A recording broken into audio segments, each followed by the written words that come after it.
infrastructure is crumbling this evening as the Nintenbyte podcast continues its unprecedented rise. In cities across the globe, fans are rioting. The Pentagon has issued a statement describing the Nintenbyte podcast network as a pixel-based prophecy. Some say the rise was foretold, others say it's just a really good podcast. We're talking twisted nipples, milk, and a sock puppet who doesn't talk. It's dangerous to go alone. Watch this.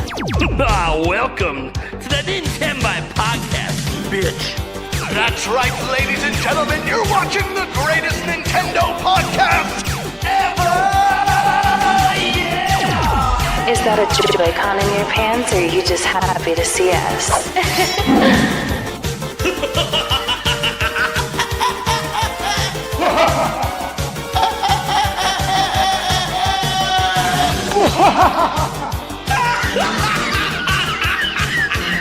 Shut up!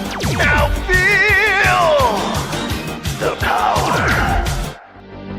Everyone, do you feel that? Oh my god, I feel it! I feel it too, GameBird. What is it? It's the power of our podcast. I feel it! This is rad, Nintenbyte. So rad. Power.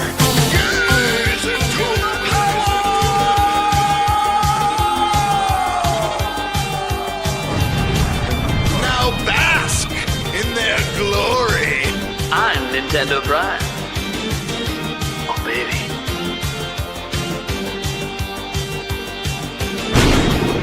I'm ThunderStash.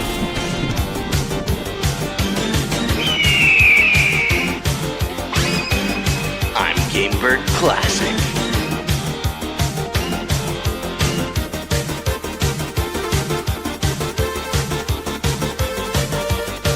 Nintenbyte rules. Let's rock. Hey everyone, welcome to season 3 episode 9 of the Nintenbyte podcast. It's always fun seeing guests who haven't been on to see the new intro yet. Enjoy. I was watching Land and just busted the gut the whole time. I was losing it. Dude, it's the greatest Nintendo podcast intro of all time. That is the greatest intro I've ever seen in my life. You're not lying. Yes. Oh, we'll be using that a long time. I think it's gonna last a couple years around these parts. We'll see. Oh man, just wait. We're gonna make an outro someday, and who knows what the hell's gonna happen there. So no pressure there. Someday there will be an outro that's gonna. Oh man, I'm a little scared for that one. That being said, folks, welcome everyone. We have I'd say a packed show today, but look, we have a 6-pack today, which is all good. We're basically just gonna be talking about the Direct tomorrow. We have Nintendo Direct Bingo going on. We'll talk a little bit about, the fact that it's not a general Direct. We'll talk about that after we talk about the bingo stuff. And yeah, that's basically it. Maybe if we're a little short, I'll throw in the Mario Kart update. I don't really know that it matters because it needs to be out for a lot longer for us to really know if anything's better. But at least Nintendo's listening, I suppose. I guess that's one takeaway you can have. That being said, let's go around the room and introduce ourselves. We'll start with the bottom left with our guest, SkySwordAlisa. Welcome back. Hey guys, I'm excited. Can't wait for that Direct tomorrow. I'm pretty excited. I mean, I've been saying for a while that, all summer we were watching those third-party things and we're like, hey, when are we going to get third-party announcements? All these summer events coming, no third-party announcements. It's here. It's tomorrow, baby. Let's go. Then we got Landon, aka Nintendo Man. Hell yeah. I'm actually getting kind of excited for this show now. I don't know. I think it's just looking at my bingo board is kind of giving me some maybe false hope, but I mean, well, that's the thing. This morning you looked like you were all upset, and it's like, okay, yeah, we don't have release dates for a lot of Nintendo games. We'll get to that on a later topic, but it was one of those things where I'm like, you know what? We had all these summer events come, all these new game announcements, nothing for Switch 2. Well, this is why, because it was going to happen here, and that's the exciting part. And then a lot of the reports out there, that a bunch of indie devs don't really have dev kits, which means all these announcements are likely to be primarily AAA. So we've never really had a third-party Direct that was like nothing but AAA games. So there could be a shitload of stuff packed in these 25 minutes, or it's just like 4 games and they get like 5 minutes each. I have no idea. But whatever. We're going to find out. Eric Mohr, the Spice Lord. Hello. And sock puppet. Yeah, don't forget the sock puppet part.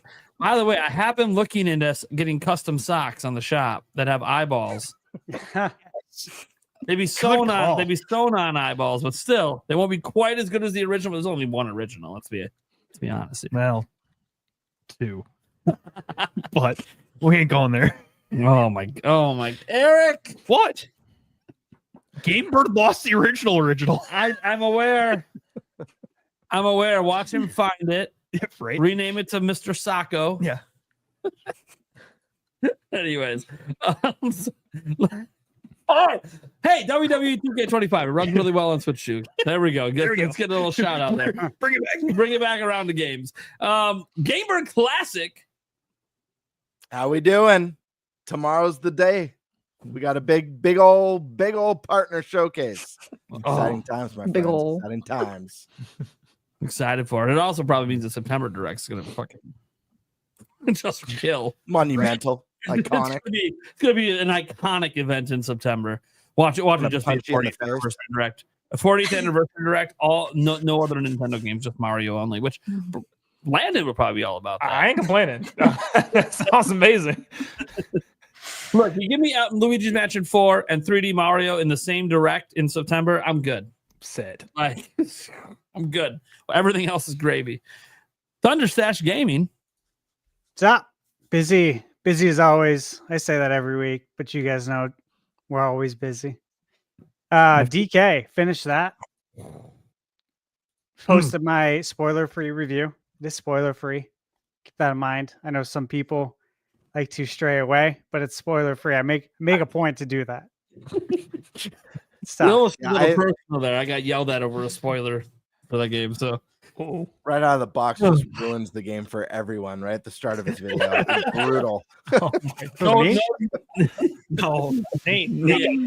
I got yelled at for a spoiler the other day from the game. Funny thing is, I haven't even beat the game. Oh, that is funny then. So, like, it's kind of funny because I haven't seen the spoiler myself. I just know it's there. It's in the credits, but whatever. The internet. In his anger. Internet. So I kind of already know it. I already know, but then also everyone that has beat the game told me, well, it doesn't really spoil anything with the story at all. I'm like, okay, cool. Well, then it's not really much of a spoiler. It's more like an Easter egg. Or a teaser, perhaps. I don't know, but I got to stop talking. There's so many Easter eggs. And, not everyone is going to even know it's an Easter egg. It depends on your history with the game. There's things that'll go right over people's heads, right? So, I suppose. But yeah, hey, I'm excited though for this direct. Look, we've needed the third-party games to be announced for a very long time. And to me, the fact that we're getting a partner-only direct says a lot about how big this direct is going to be. It doesn't need Nintendo IP to be successful. Like, it has that much stuff is the way I'm looking at it, which is expected. So, yeah. Dude, I needed more spaces on my bingo card.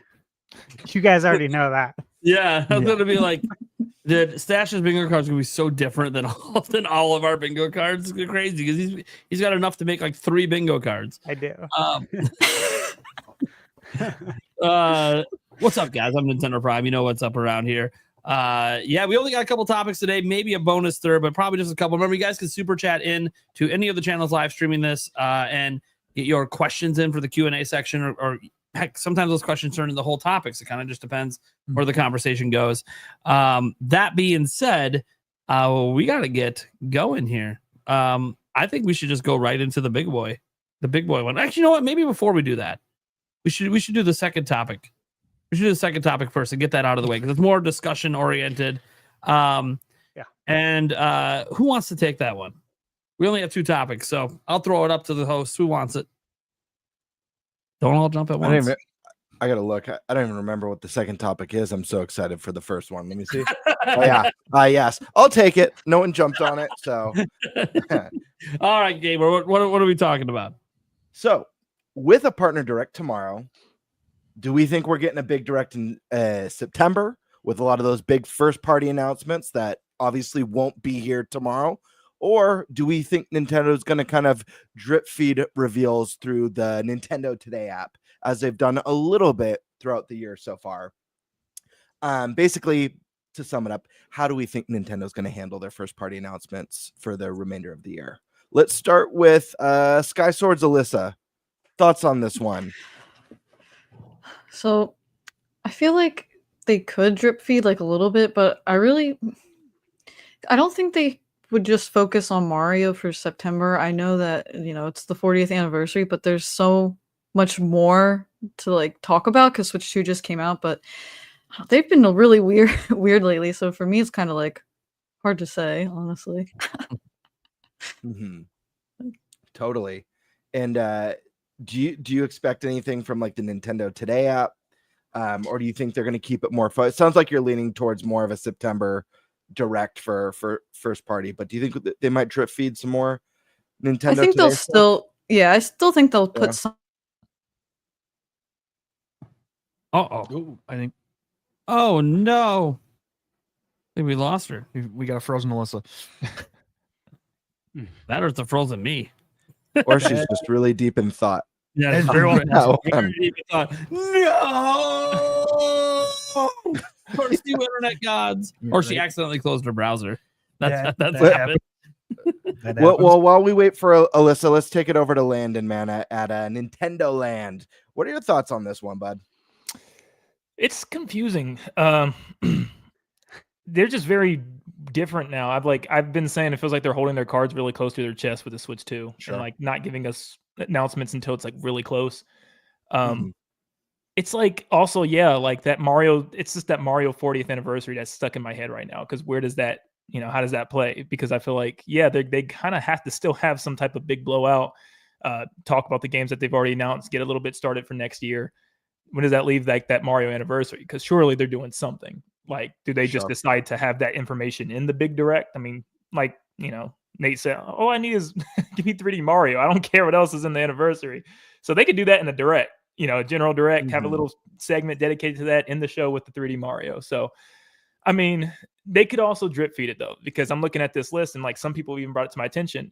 They could show Hyrule Warriors in this third party showcase. They can show even Kirby in this showcase if they wanted to, with Bandai Namco. So, I mean, they could get some of this out, maybe have a Metroid Prime 4 direct sometime in August. And then, I mean, that's pretty much the rest of the year outside of maybe if Splatoon Raiders is coming or not. But I don't know. It's weird. Oh, yeah. We'll continue with you in a minute, Landon, but I want to give Alyssa a chance to finish her thoughts. My PC just crashed. I got like the sad face on my screen. It was all blue. I was like, sorry about that. No worries. You were touching on the Nintendo Today app. If you think they're gonna drip through that, like I think we might get like a couple like smaller announcements, maybe some NSO type drops in the app. But like I really don't want to see them put Metroid Prime 4's release date in the app. I really don't want them to do that.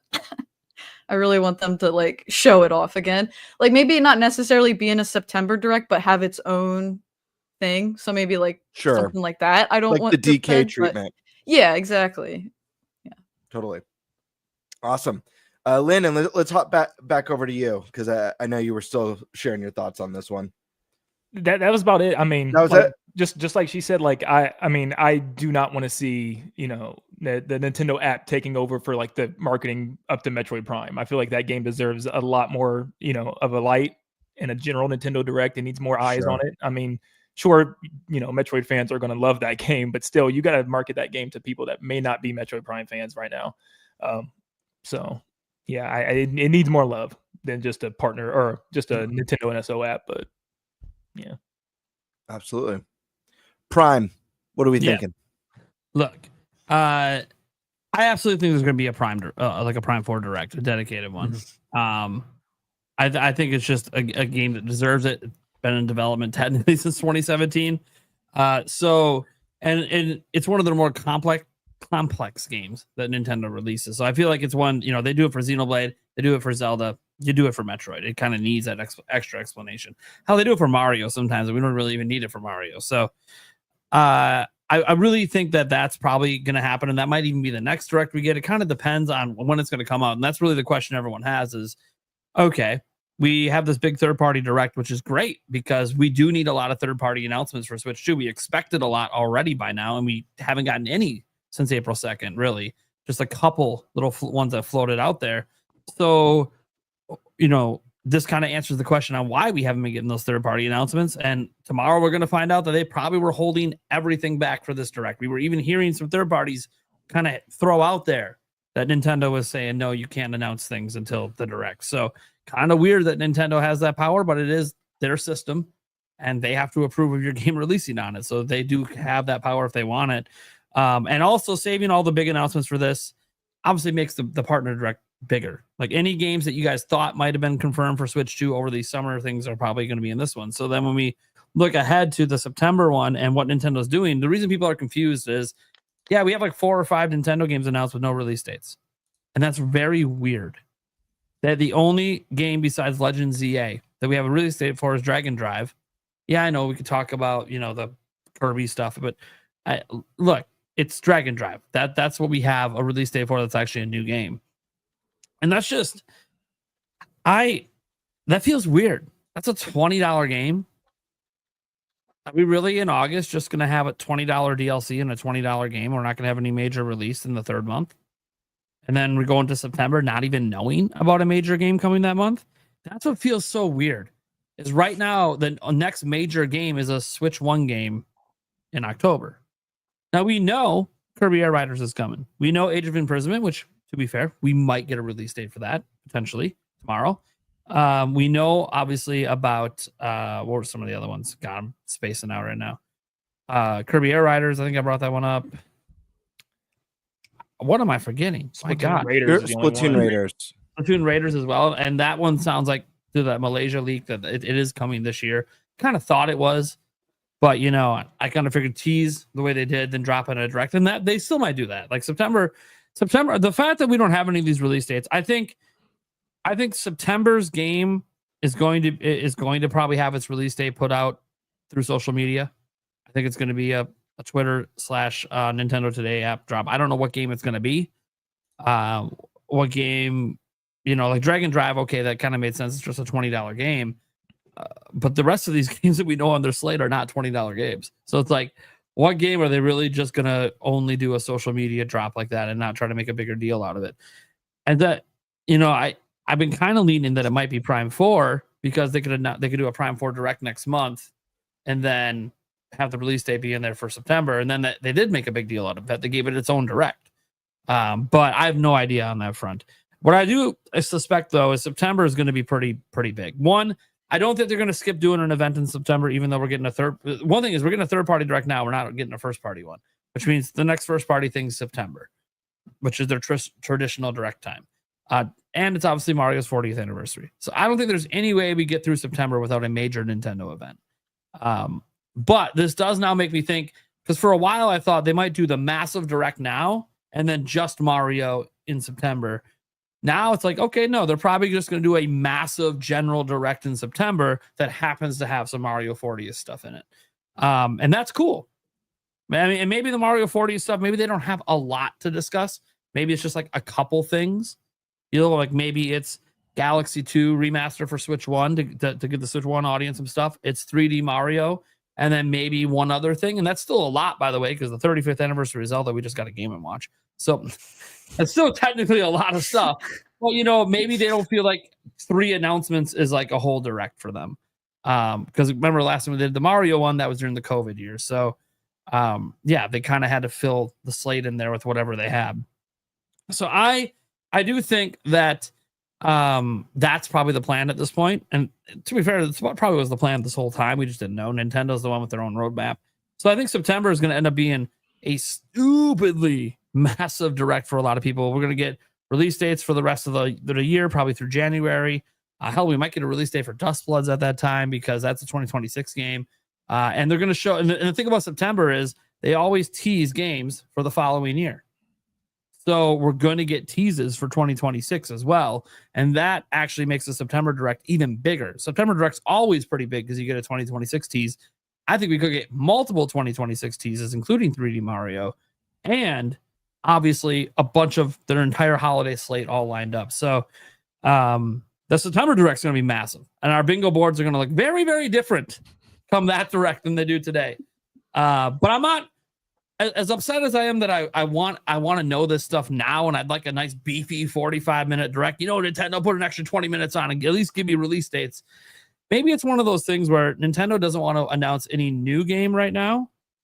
And so they thought if they did a general right now, it would just be release dates. Obviously new trailers, but it'd be release dates for their current games that they have announced, and that people would be disappointed that they're not going to announce something brand new right now. Because it would just be rehashing games we already know about. So if you're going to do that, let's wait until we plan to announce things, and that might be in September. So it could make sense. Also, again, think about all these showcases that went by that had nothing for Switch 2. Why? Partner showcase. So I'm starting to see the vision. And I think once we get to the end of September, everything's going to make sense. Now, the question is, what the hell happens next year? Do we go back to the traditional way, or is Nintendo going to keep fucking around?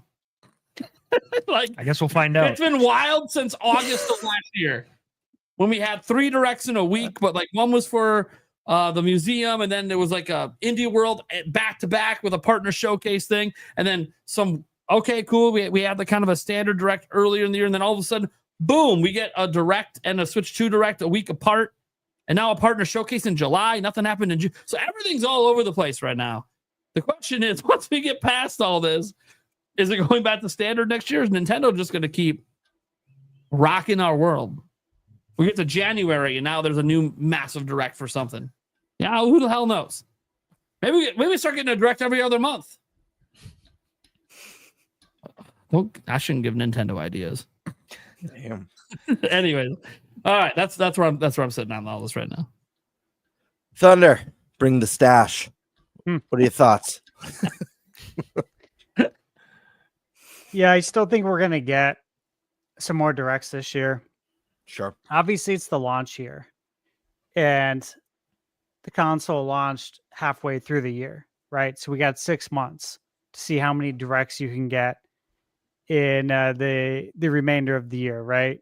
And so we had the Switch 2 Direct in April. We had the Mario Kart Direct. And we're going to have this Direct. I expect, obviously, the Mario Direct in September. I really do think we're going to get a Metroid Spotlight, similar to what we had with Mario Kart. Mm-hmm. I think you have to. And I also think there's going to be more to it. I fully expect, again, I'll say this a million times, Prime 1, 2, and 3, mouse Joy-Con controls, Switch 2 upgrade for Prime Remastered, and then Prime 2 and 3. Just like they did with Pikmin. I'm sure the same's coming for Pikmin too. Just makes too much sense. It's easy money. So I think we get the Mario one. We get a Metroid one. I think my question is there going to be a third one? Because it is, the first 6 months. These are crucial. This is your first holiday season we're going into. You've got to build that hype. And so I was thinking about it earlier today, and it's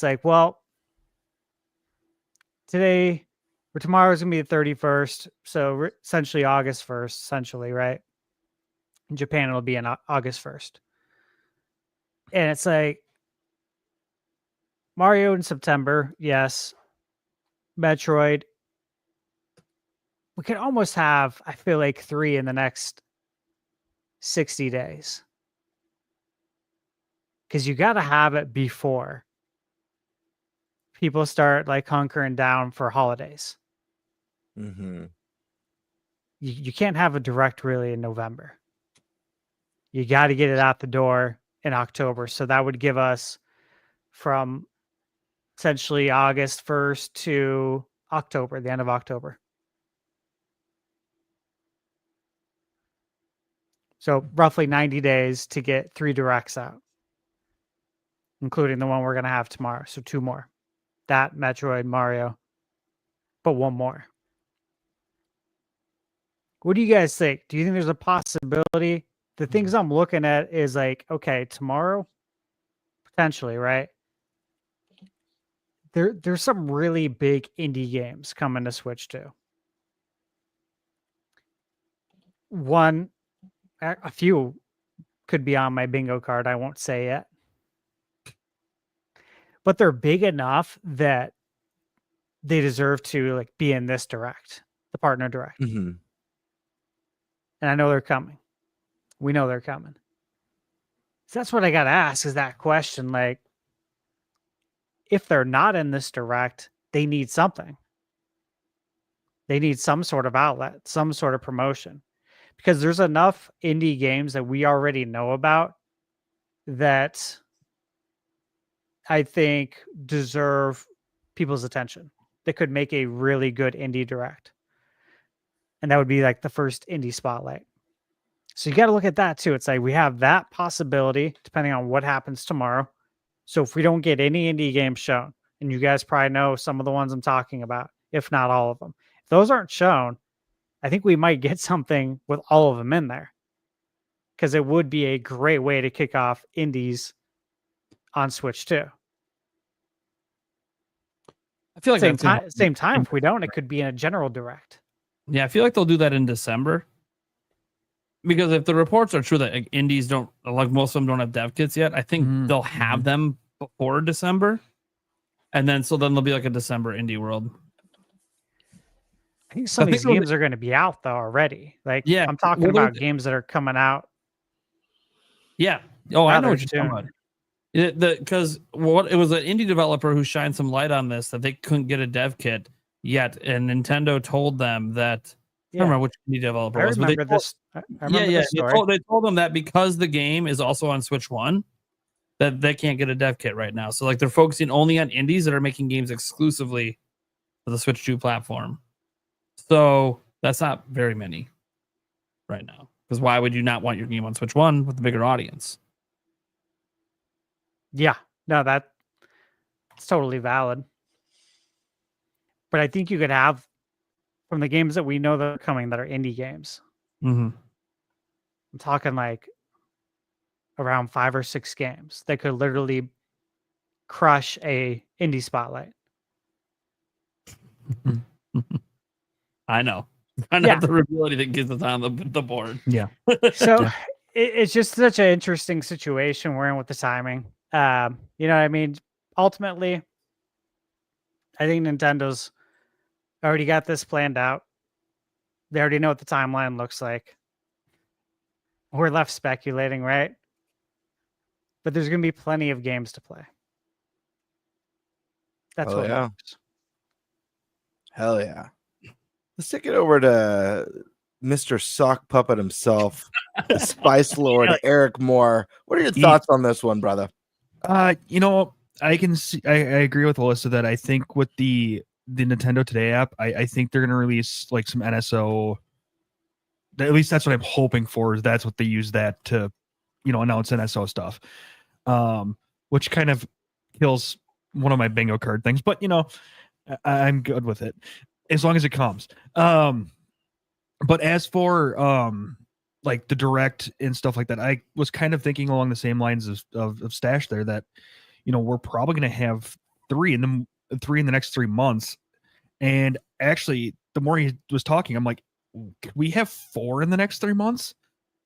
Where you have an indie showcase on the 13th, you have a general direct on the 14th, general direct on the 28th, a Mario direct sometime in September, and then a Prime 4 direct sometime in October with the release date of November. And it's like, this is insane. The possibilities that could come up with this stuff, not being normal for this year. That's what it feels like, I guess.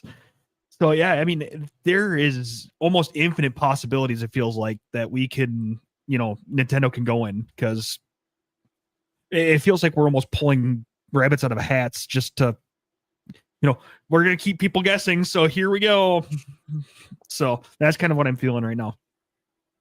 Yeah. I mean, I think you guys all make really great points. I spent a lot of time thinking about this one because, like a bunch of you have said already, it's just like the timing of everything is so interesting. And I agree with all of you to some degree. I agree with Prime. I think that the September Direct is going to be a big blowout Direct. I don't think it's just going to be a Mario 40th anniversary. What I think we'll do is we'll get the bulk of the showcase being a major, just normal Direct.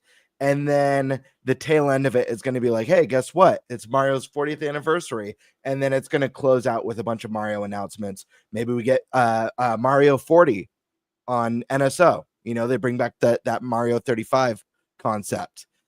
Maybe we get Mario Maker 3 announced with mouse controls.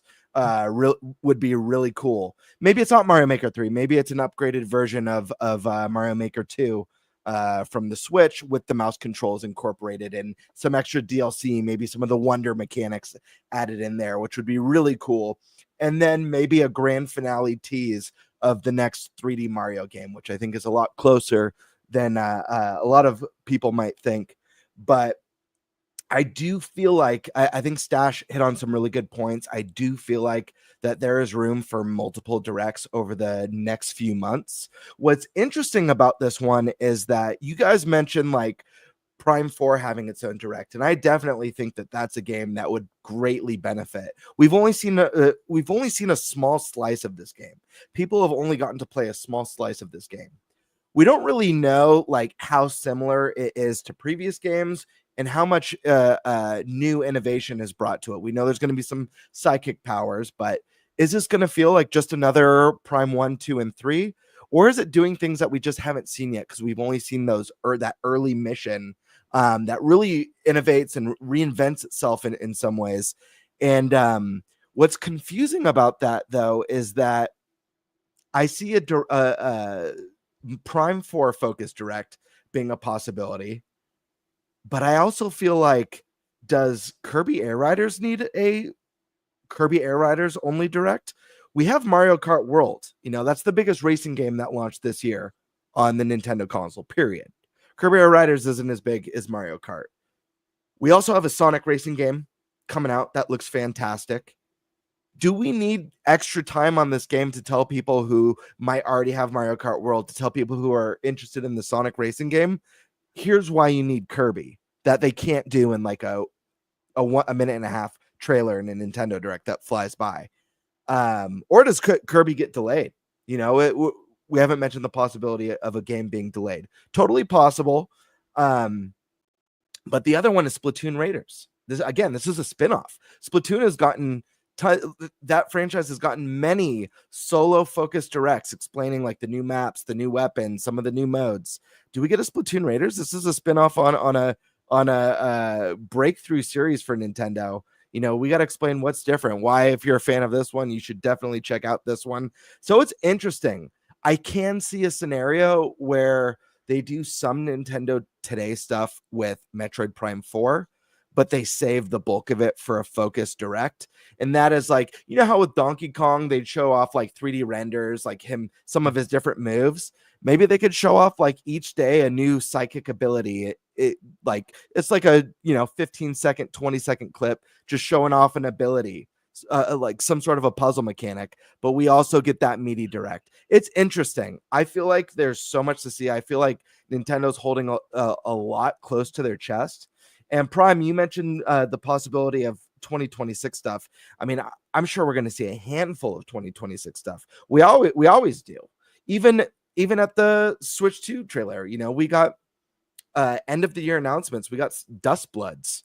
That's 2026. Nintendo's famous for being like, hey, we're focusing on just this holiday season, or we're focusing just on games from the first half. And there's always one or two announcements that bleed into the following year. So it's hard to tell. I say this all the time on the podcast. Nintendo's the king of curveballs. There is no like strict formula. They have no strict way of doing something. They'll do something solid for 2 years and then they'll just completely throw it out the window. and hit you with something else. So I definitely think we're going to see a hybrid approach. We're going to get a little bit of everything. Indie Direct makes sense. Game Focus Directs makes sense. Big blowout September Direct with a ending emphasis on Mario's 40th makes sense. And I think the Nintendo Today is a great way to just give little. I hope they don't continue to do big reveals on it, but I hope they give like little bite-sized stuff, little morsels, little teasers to kind of just like satiate our never-ending appetite for more Nintendo. But yeah, that's my thoughts on it. And by the way, excited when you're talking about the Prime 4, like showing us little clips of. I was like sitting here getting butterflies in my stomach. I'm like, oh, that would be awesome. Yeah, I mean, I think that would be a cool use for it. And again, yeah, I hope, and I'm sure it's the same for all you guys. I really hope that they don't do just a Nintendo Today like final stuff for Metroid with the release date. I hope they give it more love and attention.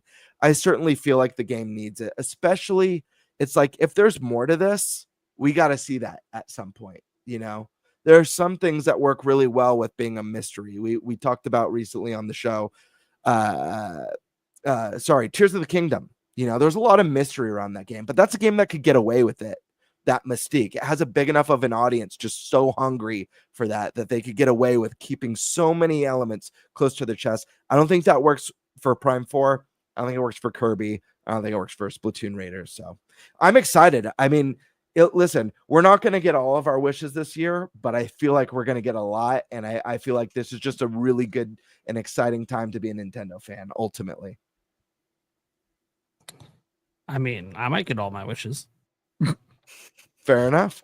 And Alyssa, but is that so far? Is that an Expedition 33 shirt that you're wearing? Is. That is rad. Hell yeah. She may or may not be teasing her bingo card. I can't read it, but that's awesome. I can't read this. Yeah, it says for those who banter. Oh, nice. Yeah. Okay. Nice. Yeah. Nice. Great game. Yeah, I played on PS5. I platinumed it. It's like the only game I really like wanted to platinum because I adore it. Hell yeah, that's awesome. I'll play the fuck out of it if it comes to Switch 2. I'm gonna stream it when it comes to Switch 2. I really think it will. I follow like so many interviews and like listen to all this stuff about it. The composer for the game is actually a really big Legend of Zelda fan, and Majora's Mask is his favorite game. And listening to the soundtrack, I can kind of like see it a little bit, but I'm like, when Koji Kondo, like, love him, and I'm not saying replace him, but like, bring this kid in, bring this guy in, get him in on the game, on the Zelda game, like, but replace him. No, like when when it's his time to go, like you got to bring in a little protege, and I want him to be him. So I think he could do a really cool Zelda soundtrack personally. But just on that topic really quick, my dream composer for a Zelda game, I'd love to, especially if they do something kind of weird and whimsical and dark, like Majora's Mask again, is Grant Kirkhope. I just can picture him doing like this weird almost like Danny Elfman type, just like dark, whimsical, fantastical. Yeah. But anyways, I pre-ordered the vinyl for Expedition 33 because I love the soundtrack so much. Yeah, I'm thinking about it. I have the link saved. I might do the whole like big thing because I pre-ordered like that monolith statue. I'm like all in on this game, dude. You're all like, in. Oh, yeah. Like I love Zelda, but I'm like I joke about like that meme, like the guy like holding the girl's hand. Oh yeah. So, like I'm like I made a meme of like me and like Expedition 33 with Zelda. I'm like I still love Zelda. It'll always be dear to my heart. But I'm just like I'm enraptured by this game. Oh, yeah. I like want to talk about it so much, but at the same time I don't because I'm like people just go play it. Like experience it for yourself. Yeah, you should have been here when we had Jake Randall on talking.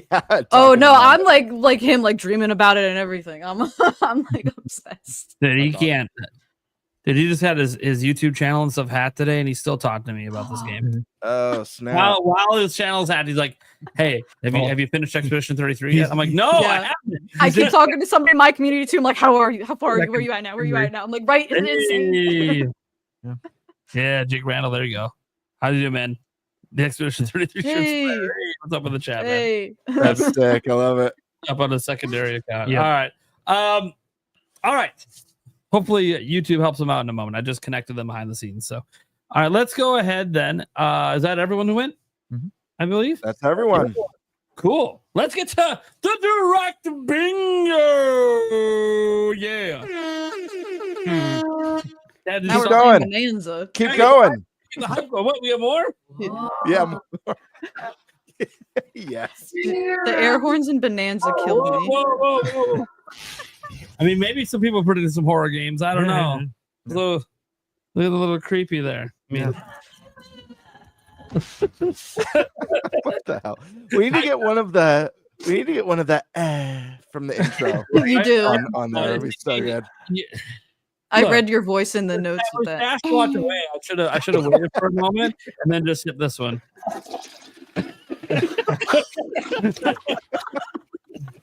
But people were talking. I was trying not to interrupt too much. All right. Let's go ahead then and get to the Nintendo Direct Bingo. So before we go, it was brought to my attention by Diet Cherry Coke. You fucker. You always have the shit I don't have around here. Right. I don't have Cherry Coke around here. I literally looked for it today. Look at that label. Wow, know, dude. it's awesome. Where'd you get that? Is that like vintage? Did that expire like 30 years ago? Where did you get that? I was thinking. He's like, I've been saving for a special day. No, you know what? I was looking at the grocery ads. Do you guys look at the grocery ads? Yeah, sometimes. Yeah. Sometimes. Yeah, I do every week. I always enjoy doing this. I don't know why. I've always been this way. It's not like an old person thing. I've always been this way. And I saw they had Cherry Coke, Diet Cherry Coke throwback, and it was exclusive to Fry's, which is Kroger, like in some places, right? Sure. Yeah. Ralph's. I was like, holy shit. Dude, Exactly. I gotta get this. I haven't seen this since probably the late 80s, early 90s. Oh yeah. You almost. I feel like you got to save a can, man. I don't know how much you bought, but I feel like you should save a can. Bought a few cases for sure. That's something I'd put on my shelf. I wish I had a classic can of. He's got a Got like 5 back there. Yeah. whole wall full of it. I wish I had a OG can of Surge really bad. Oh, right. But I'm really curious to see your bingo card because we might be on a similar wavelength because I too am drinking a cherry refreshment. It's the cherry liquid death soda, but it's called Cherry Obituary. Nice. Ooh. Oh my God. Nice. That has a nice sound to it. This is going to be a scary day right now. Okay. So before we dive into this, I was reminded today, actually, I think yesterday, by my lovely fiance that, the podcast crew is going to be in person next month. We're all going to be around each other.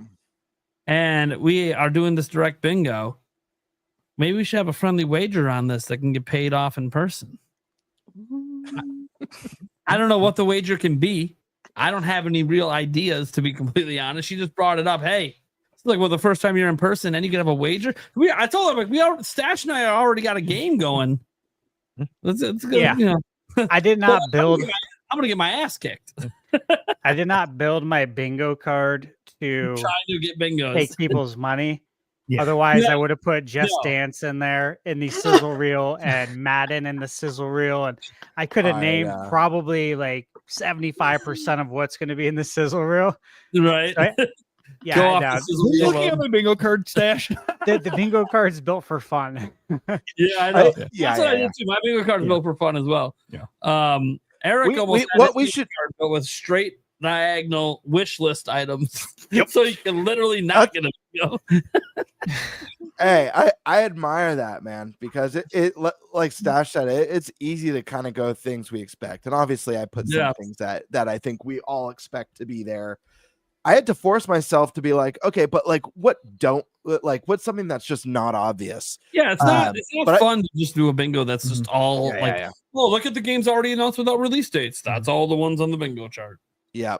But what I think could be a more interesting one down the line would be the one with the worst bingo card. It's like a punishment of some sort. The person who has the shittiest bingo card after the direct. I mean, that's what we could do right now. Gets pied in the face. I don't know.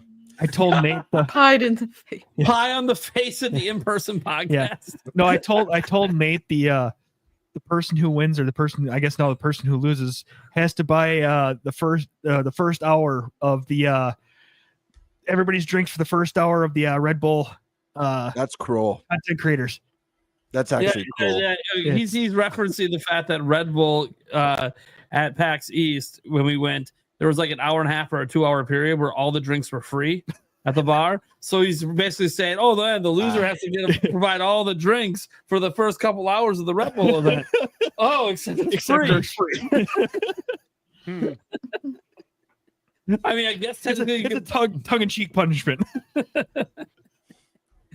Oh man, dude, yeah, it was wild. Once I saw other people walking away with like 4 drinks, I'm like, you can do that. So I kept going up and rounding in circles and piled them on my things. I didn't have to pay for drinks. He had 12 drinks on the table at once. Didn't have to pay for drinks all night. It was great. Yeah. You just talking about Red Bulls? No, it was anything you wanted, alcoholic beverage you want, or any beverage. But yeah, it was literally like a Red Bull bar. I think I missed that part. Yeah. When I read it, I was thinking, no, it's so just Rebel's Red Bulls, man, and I'm like, dude, So Rebel how'd is your a heart creator not thing. explode? Yeah. I know. Yeah. He's like, I was just grabbing 4 at a time. I was like, what? Rebel sponsored PAX East. They're also sponsoring PAX West. Okay, they're sponsoring it for content creators. So they have a creators room on the show floor. That's just like Red Bull mixed with punch, and then they have like a DJ and an artist, and it's just a little chill room. I go in there about once a day just to get a little pick me up, get that little caffeine kick, and get back going. And sometimes it's good just to take a break from all the walking. But then they also, and if they did this at PAX East, I assume they'll do it at PAX West. They sponsored a drinking night for content creators at a bar that was basically attached to the building. I don't know if this one would be attached to the building or not. I don't know this area as well, but and you go line up there, and the first 2 hours was unlimited drinks. They had food as well. The food wasn't handled very well. No, the food was not handled well. That's the fault of the I think of the bar. It was more good food, but either way, it was unlimited drinks for like 2 hours, and it was sick because people realized, literally, they will let you get anything. You want that $30 cocktail? I was get your $30 cocktail. It was not cheap at all. Even the Red Bull stuff was like $20. Like the stuff that they were serving to us in the room. Well, we're in Boston. You're in the middle of Boston. I realize that, but still, dude, I don't think you remember when we went to the bar last time at PAX East. It was $15 for a beer. I don't drink beer, so no, I don't remember. yeah, it was expensive, dude. When I went up there and I got me and Andres a shot. It was $25 a shot. Welcome to Boston. Fun shit. So That's crazy. Yeah, but it didn't. I didn't care because I didn't have to pay for anything. Right. Yeah. I loaded my table up with beers and mixed drinks. It was great. Yeah. That's cool. And then they would even let me get shots as well. I'm like, wait, I can get shots? Yeah. I think like 6 shots of this right now. Sure as shit. I'm like, what night was this on? Yeah, what night was it? Was it Friday? Friday or Saturday. So that'd be day 2 or 3. Well, and you gotta remember this one goes. I know that's why I said day 2 or 3, not. Either way, I think it was Friday night. I think it was either way. Day 2. It was wild, and it was fun. It was a lot of fun. But we shut down the bar. We were there till the bar closed because I had so many drinks to drink. They closed at 2, the normal time. They did a whole event there as well. Technically, they had like a gaming event. So like it's like you're doing drinks and then doing gaming competitions and winning prizes and stuff. It was actually kind of flurry. They had a DJ, of course. Trivia. Yeah. It was trivia. It was fun. They had like a Street Fighter tournament thing, and like Ash likes to win, but like everyone's drinking, so everyone's kind of like a mix of Mario Kart, and you're having fun. Everyone wins. It's great. Yeah. Keyboards and mice and all sorts of shit. It was awesome. So I'm assuming if they did that at PAX East, they're probably doing it at PAX West. I would hope so. Because you never know. Because the creator room is the exact same thing as what they had at PAX East. So, all right. That being said, bingos. If you guys don't want to do a friendly wager, I don't really give a shit. We can also just bring this up tomorrow too. Well, it's got to be before the direct. You can't bring it up tomorrow because we'll already know after the direct who won, who didn't. Fair So you got to make the wager before. That's the direct. true. Yeah. You can't do it after I'd say we could do maybe similar to the worst card. Right? Yeah. Whoever gets the worst card, something happens. Yeah, but what will it be? That's the question. That is the question. The stakes, man. Yeah, and we gotta remember, whatever happens, it'll probably be fun for the wives because they always love watching us get punished. And this is picks, right? Percentage of picks. Yeah, percentage of picks. Doesn't have to be bingos. Okay. Carolina Reaper. Carolina Reaper. No, loser has to loser has to take both laxative and Viagra and go play tennis. Oh my god. What? Go play tennis? Absolutely not. Absolutely not. What? Oh boy.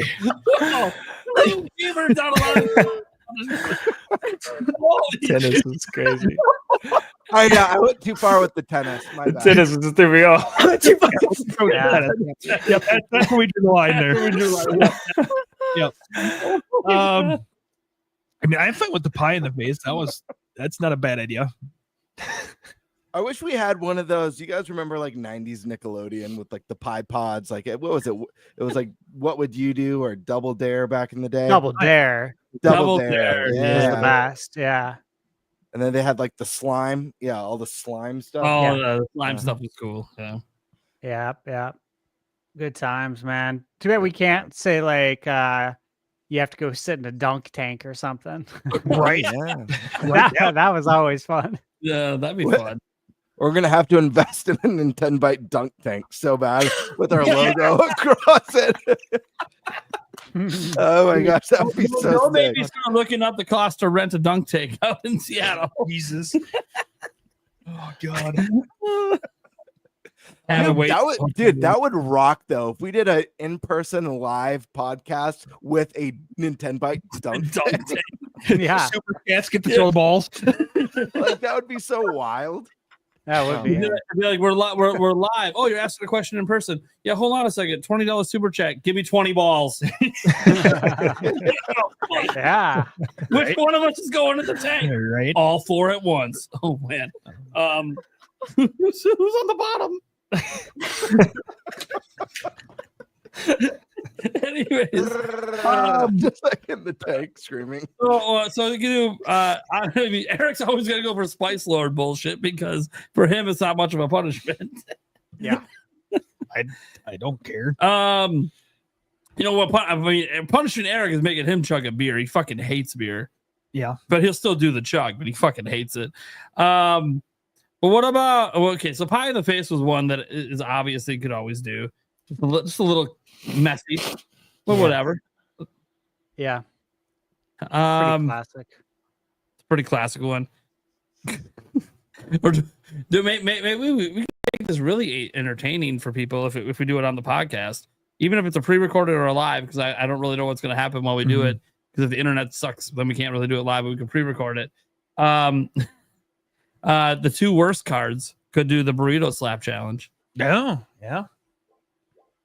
What's You that? guys know what that is? Okay. So the burrito slap challenge is where you both have two giant burrito shells. Oh, right? I think I know. Yeah. Floppy ones, and you put water, and you just one person slaps the other person until someone spits the water out from laughing or whatever. It's hilarious. That could be entertaining. Eric and I did it with the Prime Gaming Fest a couple years ago. People loved it. They wanted us to do it again. That's probably where I heard about it from. It sounds Wait, is it just a tortilla or is it an actual like burrito? I mean, that'd be kind of funny. It's so messy. It sounds very wasteful. Taco. No, it's just the shell. It's just a tortilla shell. It's just a tortilla. You could ask. We could wear an "Ask Me About the Bet I Lost" sign for a day as we're walking around packs. Yeah. Yeah, that's right. Loser has to write the winner song. Make the loser wear something embarrassing at PAX for a day. Oh God.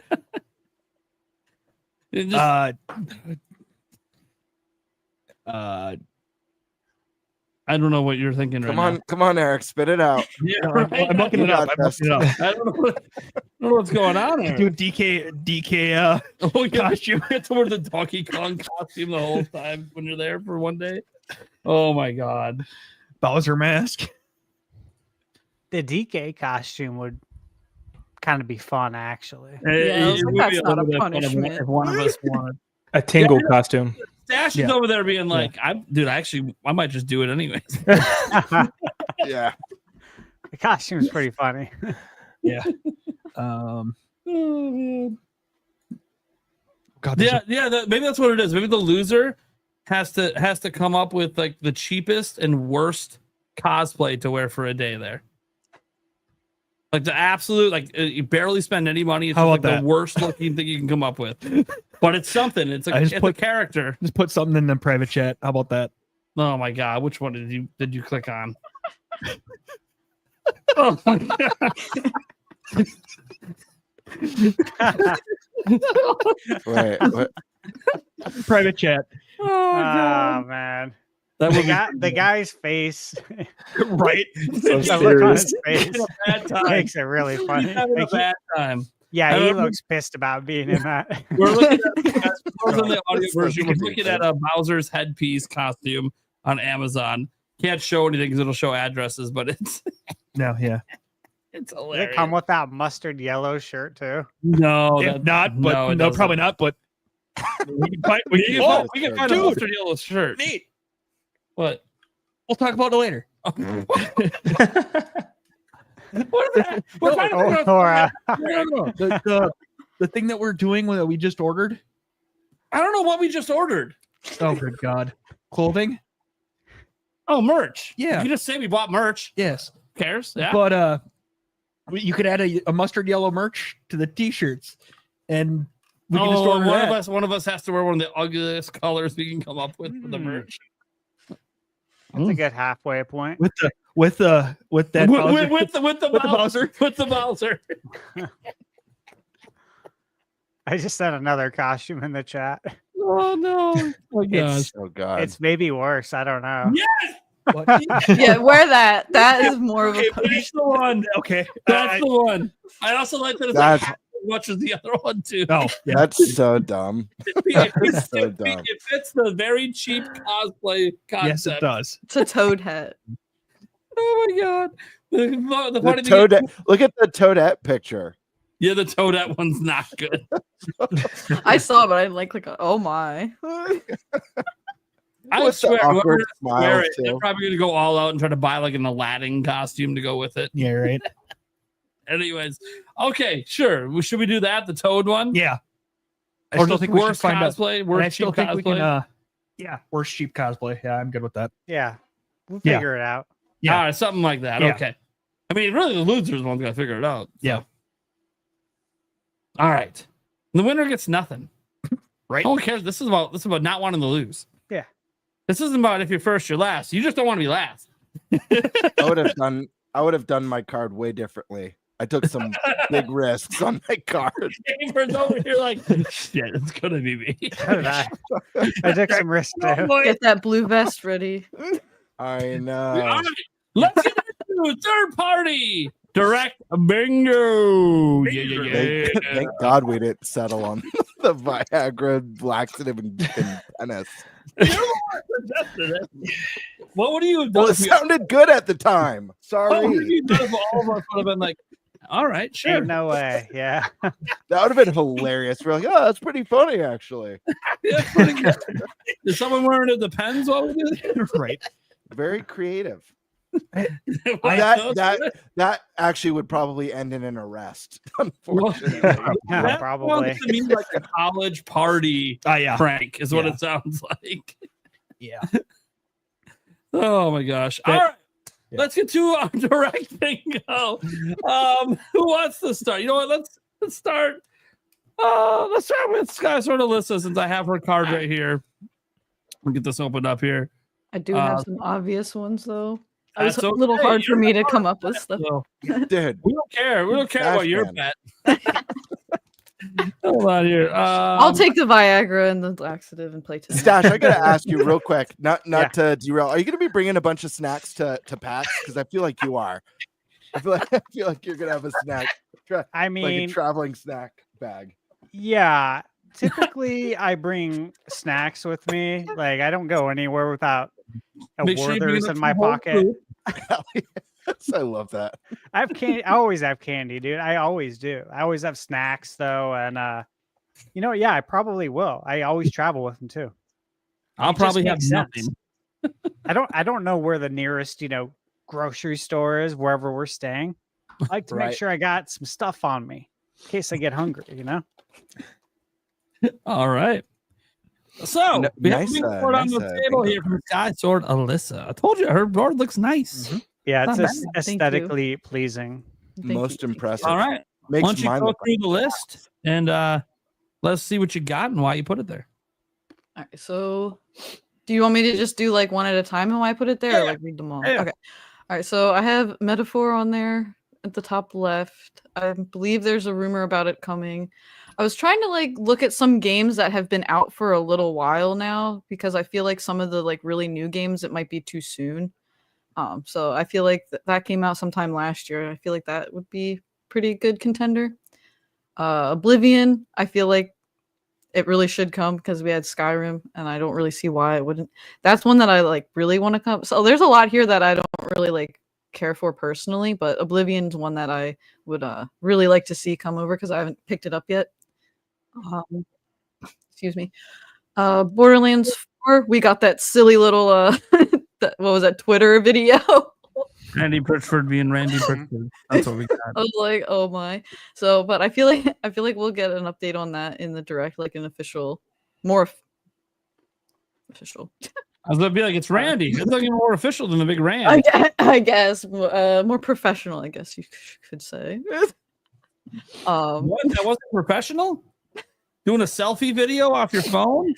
It's coming this year. Sorry. I feel like Call of Duty is probably going to be shown. They have that deal. Expedition 33, I really, really want to see it there. I kind of don't think it'll be there. I feel like it's a little too soon. They are like really overwhelmed because of how successful their game is, and they also probably don't have a dev kit. But I feel like that would be a really good game for Nintendo fans. I feel like they would like that a lot. Sea of Thieves, we got that banana tweet. So I feel like that's kind of like a little tease. We know Elden Ring is coming, but we just don't know when. I feel like Age of Imprisonment is most likely going to be shown because it's developed by Koei Tecmo, and I believe Age of Calamity was in a partner direct before. So I'm really excited. I really hope we see Age of Imprisonment. Hades 2, I think, was rumored, so that's why I threw that in there. Pokemon Coliseum is the one that I kind of wanted to change last minute, but I didn't have time and couldn't really think of anything. At first, I was like, okay, Game Freak isn't, and the Pokemon Company isn't totally owned by Nintendo, so they could show it. They didn't show it last week, which would be kind of weird. I feel like this would be more of like how they just did Mario Paint, where they would just put it on YouTube and like Twitter and on social media and just say, hey, it's out now. Because they already showed that it's coming eventually. We just don't know when. And we also don't know like an August drop. So I feel like they could maybe still potentially show it here and be like, it's out next week or in like 2 weeks. Because that's already, August is literally Friday. Silk Song's supposed to come out this year. I haven't played Hollow Knight, so I'm not like overly hyped like a lot of people are for Silk Song. So I hope Silk Song comes for the people that really want Silk Song. I hope they see when it comes out. I don't know really much about Persona, so I don't even know who that guy is. I was just trying to pick a pretty picture to put there for Persona. I feel like that's been rumored to come over, or a lot of people have wanted that. I feel like RPG turn-based games do really well for on Nintendo systems. Middle spot's my free space. I didn't know if I got a free space or not, so I put one there. First Light, that was that new James Bond game that they showed in the Switch 2 Direct, and I don't believe we've seen it anywhere else again. I could be wrong. I don't think it's been shown in Microsoft or Sony showcases. I listen to them at work, so I don't always like pay attention. Spirit of the North 2 is a game that's out on PlayStation and Steam right now. The first one's on Switch, and I'm not sure about Xbox, but I know the first one's on Switch as well. So, and I know like Microsoft and Sony have been like talking like, oh, we're going to be bringing more of our games to Nintendo consoles and be more, third party ish. But I enjoyed the first one a lot, so that's why I put the second one on here. I was also trying to pick some like different things. So I feel like that is a game that could potentially come over. Baldur's Gate 3 won Game of the Year not last year, but the year prior. So I feel like it's been long enough that could be a game that they developed for Switch 2 and that it could run on that sort of hardware. Plus, it's such a huge game. I haven't played it yet, but it's such a huge game. I feel like being able to take that game with you would be really beneficial. I don't know what kind of Sims. I don't know if it'll be like Sim City or like the latest Sims, but I feel like Sims, because I know Stash has talked about it with the mouse control. It just seems like it would make a lot of sense. So I feel like we might see some Sims. Assassin's Creed Shadows, we had that PEGI rating, so I feel like that's a given. And Ubisoft was like, it's coming to more platforms this year, and there's only one other platform. I feel like we might see like just a glimpse of Star Wars Outlaws just based on, I forget who what the guy's name is, but he was saying like Switch 2 is gonna save it. So I feel like maybe they'll be like, hey, can you put us in your thing? So I feel like we might see it. Madden was either announced or rumored. I don't remember entirely. It is. I don't care about sports games. I'm sorry, but hey, you put it on. I give you kudos for that. Visions of Mana came out. I think it was last year, and I played that on PS5, and I really enjoyed it a lot. I think that's the type of game that would sit well with like Nintendo's audience, and I feel like it wouldn't be like too hard for them to bring that over. I'm blanking on the developer. I know who it is. And it's bothering me. I can't think of it. It's a studio that no longer exists. Oh yeah, that's true. Yeah, that's so sad. So does that mean there's no chance for Visions of Mana on Switch? I mean, there's no chance. They can use port company. Okay. I can still see a path for Visions of Mana. Yeah. I feel like it would be a good game on Nintendo. No Mana game has ever skipped Nintendo. Okay.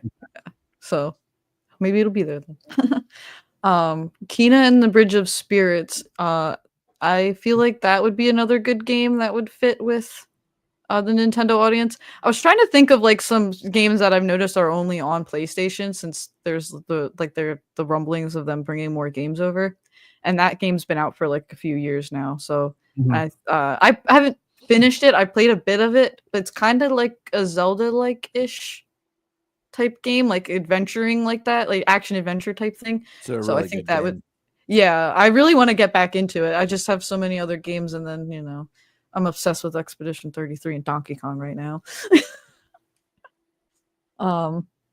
Final Fantasy, is it 7 remake or is it Rebirth that's rumored to be coming?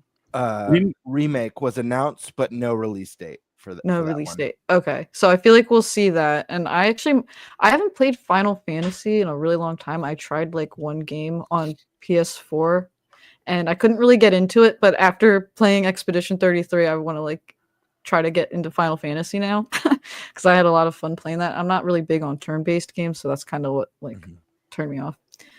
I put Genshin Impact here because I was also trying to figure out just something that would be totally different. And I know I played the shit out of this before Tears of the Kingdom came out. It was definitely a very good holder for me. I liked it, but I understand like the complaints and stuff about it. But I like, the more they just kept releasing stuff for it, I'm like, there's no way this can run on Switch. I'm like, it may be on Switch too.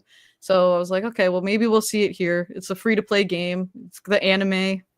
We usually see something anime. I think that could be a very impactful title. I actually like enjoy the story of the game, but it's a gacha game, and then it like you you don't have to spend money, but they do those events things so you get the in-game stuff and it makes you hooked and then you feel like you got to play and then you don't have fun anymore.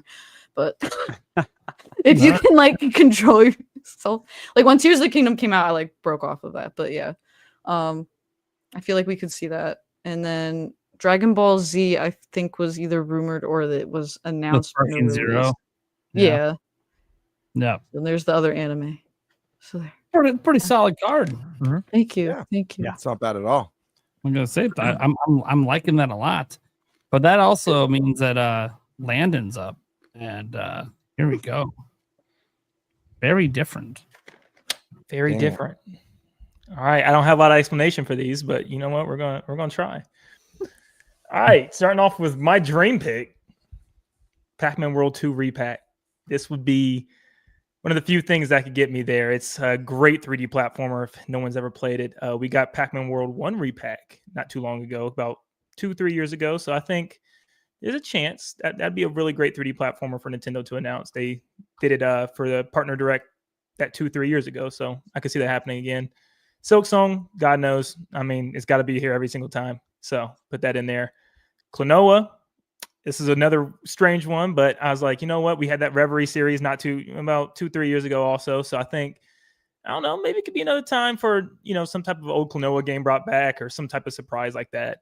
2K26 going to be in a sizzle reel for sure somewhere towards the end. Halo Master Chief Collection, another personal want of mine. I feel like it could happen. Not sure. For the cloud picture, that's just pretty much anything. Final Fantasy. You get Remake, Rebirth. I didn't even know Remake. I thought Remake was out already until you guys just told me. So probably Remake then. Final Fantasy's in there somewhere all the time. So, which I just finished for the first. That was my first Final Fantasy game. I loved it, by the way. So, oh yeah. Rayman, come on, bring Rayman back. Some type of big revival, and Nintendo gets to announce it. That would be awesome. Rockstar, probably not, but I mean, there's still GTA 5, obviously Red Dead. I don't think it's going to happen. I just threw it on there just in case. Then you have the FromSoft game with Dust Bloods. I think you guys said was that 2026 is supposed to come out. Okay, so it might be a little too early, but do it on there anyways.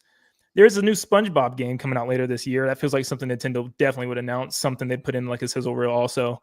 I have no clue what it's even about, but I just saw it literally the other day. I was like, again? But that felt very Nintendo to me. Call of Duty, definitely finally time to see some type of Call of Duty game coming. I don't know what it's going to be. I don't care. Sonic Racing, Cross Worlds, they're definitely going to throw that in there somewhere. There's always a Sonic touch in every show. Will it be better than Mario Kart is the question. Probably not. But Yooka-Laylee, this is something I feel like a lot of people are forgetting about. It's a big remake of Yooka-Laylee, and it looks like it's actually like more than a remake. It's changing a lot of the game. They're like changing a lot of the missions and the way the worlds look. So pretty excited for that one. Hyrule Warriors, I do think it's going to be here. Just like Alyssa said, they did have Age of Calamity showed off. I think it was a big chunk of one of the partner showcases back then. So I can see that one definitely getting some info. Hi-Fi Rush, don't know much about it. Just hear a lot of people talking about it, wanting it to be on Switch. Madden also going to be in a sizzle reel. I probably should just put that with 2K. But Professor Layton, I don't know if that would be saved for an indie direct or could they squeeze that in here. That was announced a while ago. I don't know how that's coming along. Surprise Nintendo collab. So something maybe like we had the Star Fox Battle for Atlas where they had Star Fox in there. Maybe something like the Cadence of Hyrule game where they threw Zelda in there. So something like Mario Rabbids, like a big surprise. Since it's like the first year of Switch 2, they did the same thing for the first year of Switch 1. Mm-hmm. So I would love to see some type of like surprise Nintendo collab there. Mega Man, bring Mega Man back. Woo! That would be sick, dude. I'm telling you, I'm hoping that's my hopium pick of the whole thing. I love that pick. I hope it comes true. Oh my gosh. I almost did. I had to look up how long it's been since 11. It's been since 2018. So I'm like, totally do. 11 sold really well too, right? It's the best-selling Mega Man. Yeah. Hell yes! Bring the boy in blue back. Bring him back. Here for it.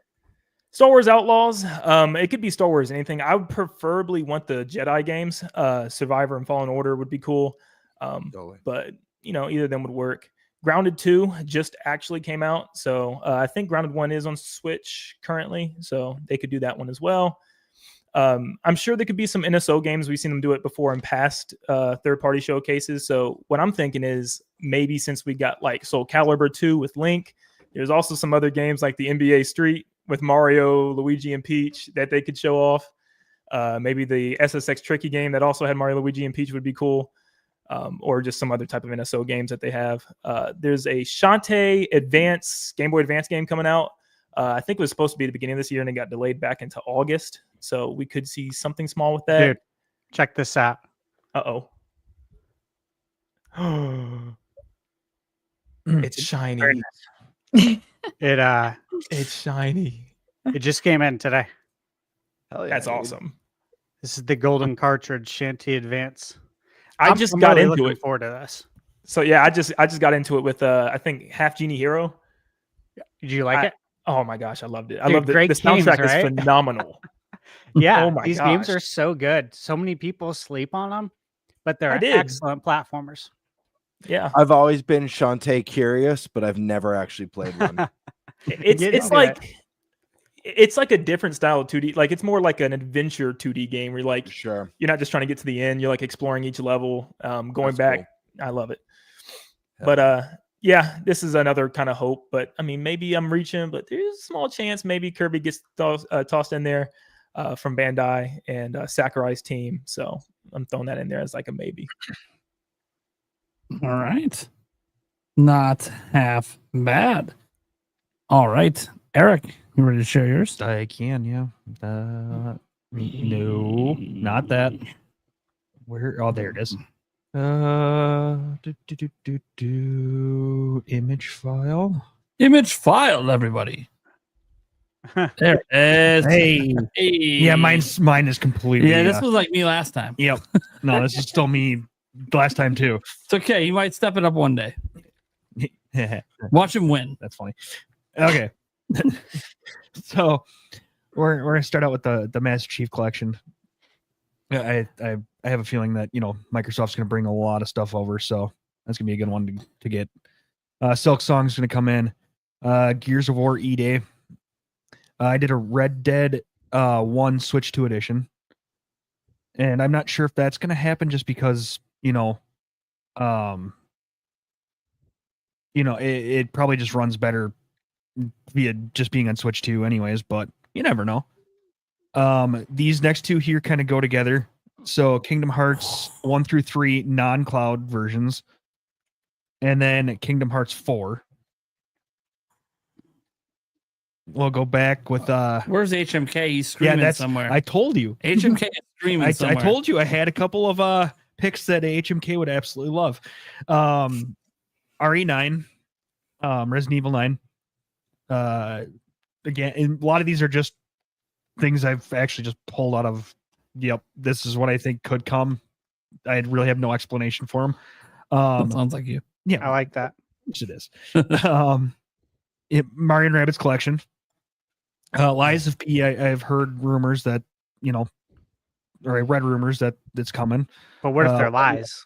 Yeah, they could be. Baldur's Gate 3. Final Fantasy remake / rebirth dates. So the dates for both of them. We get the third part of the Final Fantasy VII trilogy, the name of it. And then My Free Space is Just Dance. It's basically a free space. Yeah. And then we got a new Harry Potter game. Damn. Black Myth You went Wukong, big. Yeah, you went ham. This is sick. which is probably why I'm going to dress like Toad. Yeah, I'm like. Yeah, I was about to say I'm feeling very safe. I got really nervous. Your bingo card, Oh yeah. I was feeling nervous. especially after your the pick first two right cards. under Just Dance. I like Oh, that one a lot. I'm getting there. Ninjala 2. I think, Ninjala, I'm pretty sure did pretty well, and Nate and I absolutely loved that coming out of the E3 we played it. Red Dead 2, I think that's going to come over. I'm going to skip the next one because that's the one I want the most to happen. I had that in my middle, but then I had to replace it for free space with Just Dance. A Pac-Man collection with a new game. because it's the 45th anniversary of Pac-Man. Yeah. So Right. I think there's gonna be some sort of Pac-Man either collection or game, something like that. Or a live action movie or something. Right. Yep. Bloodstained and the Scarlet Engagement. I was looking up games for all the third party things that Nate had posted, and that actually looks like it's a pretty decent game. Dude, Bloodstained is so good. Yeah. Like I highly recommend it. I was gonna say it looked really good. It's so Stash, good. It's go ahead. What's the one? Because I've only played one Bloodstained game, and it was phenomenal. Like it was like flawless. It's the NES style one that mimics with the multiple characters that you unlock and play as. Which Bloodstained game is that? That's okay. So there's Bloodstained, Ritual of the Night, and then the NES ones are I only played the first one. It was Curse phenomenal. of the Moon. There's Curse of the Moon. Phenomenal. I could only speak actually, for that game. It's It's perfect. behind me. Yeah. Dude, such great games. Yeah, I didn't mean to interrupt you, but I just wanted to No, you're good. You're good. let everyone know. It looked amazing really good. games. When I looked at the trailer for it, it looked actually really good. Next thing I have on here is the Plucky Square get some DLC, and then they get the third part of Octopath, which would be an Octopath Traveler 3 trilogy. It's of some sort. Game Pass coming to. There's a dream. I love that pick. Love it. Please, of all the dreams, make that one true, please. Right. That's their one big thing. I'm already a Game Pass Ultimate sub. If I Yeah. could just play it on Switch 2, let's go. Again, Microsoft seems to be trying to buddy, so you never know. Double Dragon Revive and Kirby Air Raiders. I think will get shown. And then the one I skipped over, the one I want the most, is Snowbird Kids 1 and 2 on NSO. I had that one in the middle, and it is because I wanted it the most, but then I thought of Just Dance. I'm like, no, that's a free space, basically. So, All right. Not bad, Eric. I like the boldness of your list. I do too. Your list is like hype city. Yeah. If this is the direct tomorrow, a lot of people are going to be very happy. Yeah. Oh yeah, dude. That's a fun list. That's a fun list. And if you guys see me at PAX West, I'm probably going to be Toad. We'll see. GameBird, I think you're up next, buddy. Right. Let me. I was just going bottom to top. That's it's just how it worked out. Perfect. All right. Let me go ahead and share. 1 sec. Wait, someone said Sure. Plucky Squire DLC was already announced. Is that true? I don't know. It was. I had absolutely no clue. No, I know you didn't, because I'll tell you what, if there was, I had no clue, and I reviewed the game and I loved it. So now I'm like, really? All right. So for my list, I've got a Final Fantasy VII remake release date. It's time, ladies and gentlemen. We got to get that release date. Dustbloods. This one's a big maybe, but I feel like we're gonna get a trailer on it. Oblivion. It just makes too much sense. Who doesn't want to play Oblivion at home or on the go? I know I do. Ace Attorney. This is a classic Capcom series. I think it's time we get a new entry in this one. I think it makes sense. Assassin's Creed. I actually think it's possible we'll see more than one Assassin's Creed game. Shadows makes a lot of sense, but I also wouldn't be surprised to see Mirage or even a collection. Yeah, like Odyssey, and Jesus, not Ragnarok. Origins, Valhalla? Odyssey, Origins, and Valhalla. Thank you. Yeah. Yeah. Silk Song. Listen, I've been expecting the release date for Silk Song in a Nintendo Direct since the beginning. I just feel like these make the most sense. Indies perform the best on the Switch, and I think that trend will continue with the Switch too. I just think this makes a lot of sense. We know this game's coming this year, unless there's some unforeseen delay, and Microsoft looks stupid after saying it would be available day one on their new handheld. Hades 2 release date for Switch 2. Iconic with a Switch. Hi-Fi Rush. This is one of those Microsoft games that I just think makes too much sense not to be on the Nintendo Switch. This is one that was rumored a long time ago to be coming to the Switch. Obviously, this studio got disbanded and then got bought. I think the time is now. Deca Police release date. This is one that's been announced a while ago for the Switch 1. We know that they're going to be covering both Switch 1 and Switch 2 games at this partner showcase. And this game's been delayed a couple times. I think the time is right now. It's supposed to be a 2026 game. This could fit into one of the few or many 2026 games we'll see tomorrow. Metaphor, one of the best JRPGs in recent years. This is a game of the year game, and I think RPGs are best suited for the Switch platform. I think they do really well on that platform, and it just makes sense to get Metaphor over there as soon as possible. Professor Layton, this is one we already know about. We've been waiting for updates on it, news. This is one I'm like 50-50 on, but I'm confident enough to put it on my list. A new Platinum game. This is where I get a little wild. We haven't seen anything from Platinum for a while. We had Bayo 3, we had Bayonetta Origins, and then like the last big thing from them on Switch was Astral Chain, which was a long time ago. So I don't know if the new game is going to be a Switch 2 version of Bayonetta, Bayonetta 3, which makes a lot of sense.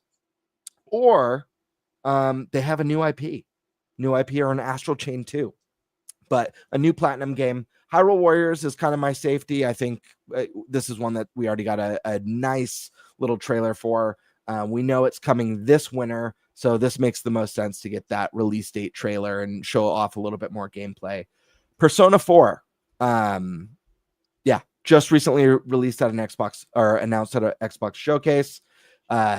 Perfect fit for Switch. I don't really need to say much more. This is going to be killer. It's my favorite Persona game of all time. So this is one that I'm really looking forward to replaying. And I put classic Sega reboots. And what I mean about that is Sega has recently shown off in some of the recent presentations that they're rebooting a lot of their iconic games like Crazy Taxi, Jet Grind Radio. Sorry, I'm trying to remember all of them. Shinobi. Oh my gosh. Shinobi. Thank you so much. Streets of Rage. Streets of Rage. What's the Golden Axe was another one. Yep, but a bunch Those were of five their, that they like showed. classic iconic games. Yeah. This seems like a great opportunity. Like, show it off now in the Switch 2 partner showcase. It's new hardware. A lot of people are excited. There's gonna be a lot of eyes on this direct tomorrow. So I think this is a good opportunity. This one I feel like is a little bit of a gamble. I put Diablo 4. Not that I don't think it's coming, because I do think it's coming eventually. It just might be a little soon for this one. Obviously this is an online game. Feel like those need a little bit more time to cook. So we'll see. Call of Duty, for the same reason that everyone else mentioned. They're under contract to get it out day and date, supposedly, or within the same year. Persona 3, same reason as Persona 4, same reason as Metaphor. These games, like, why is Persona 3 Reload not been announced yet? It's only a matter of time. Sea of Thieves, one of the biggest, or the big Rare game. Bring Rare back to Nintendo. I think this one makes a lot of sense. I think it's about time. A new HD 2D game, whether that's Octopath 3 or Triangle Strategy 2, I don't know. My hope is that it's Triangle Strategy 2. I love that game. I think it's one of the best modern tactics games, period. Fantastic storytelling. I hope it's Triangle Strategy 2. Marvel Cosmic Invasion. We don't have a locked release date for that one yet. That game's already been shown off in a Nintendo presentation. This is one I'm really excited about. This is from the same team that made TMNT Shredder's Revenge, which is, in my opinion, the best modern retro style side scroller beat 'em up. That was a mouthful, but I think it's the best. Let's see what they do with the Marvel characters. Really excited. Next one is Romeo is a Dead Man, the new Suda 51 game that we saw on the PlayStation show. You guys all know before we knew what Suda's next game was, I was predicting that we'd have it released at the Game Awards for the Switch 2. That didn't happen. Now's my time to be vindicated. Let's see this get announced for Switch 2. Metal Gear Solid 3 Delta, the big MGS remake. We've gotten a lot of Metal Gear on Nintendo in the past. I think this is one that Konami is going to want to have on as many platforms as possible. And I just think it makes sense. So, Snake and Switch, we had what was it? We have obviously the OG Metal Gears, but also Twin Snakes, iconic. Solid Snake in the Smash Brothers games. I think they're going to want to get this on Switch too. More iconic than the gummy worms, right? Yes. The Twin Snake gummy worms. Yes, absolutely. Yes. Although some might debate that. Baldur's Gate 3. Baldur's Gate 3. This is one that I believe was rumored a while ago. I feel like Nate the Hate, I could be wrong, guys. Please correct me if I'm wrong. I feel like before Switch 2 was revealed, Nate the Hate mentioned he heard something about this. But this is another one where it's like we've had a lot of support on Switch already from Larian. I know this one is going to be a more challenging project to bring over. We know there were some challenges bringing it over to Series S, but I truly believe that this is coming, and I feel like this is one that, like, by any means necessary, they're gonna get on Switch too. And then lastly, one of my safest ones, like Final Fantasy VII Remake release date and Elden Ring release date. This is one of the biggest games of the last decade. We already know it's coming. Now it's just when can we play it? That's my list. There you go. Thick ass list. That gets us to ThunderStash. Oh, I can't wait. I'm excited. Real quick.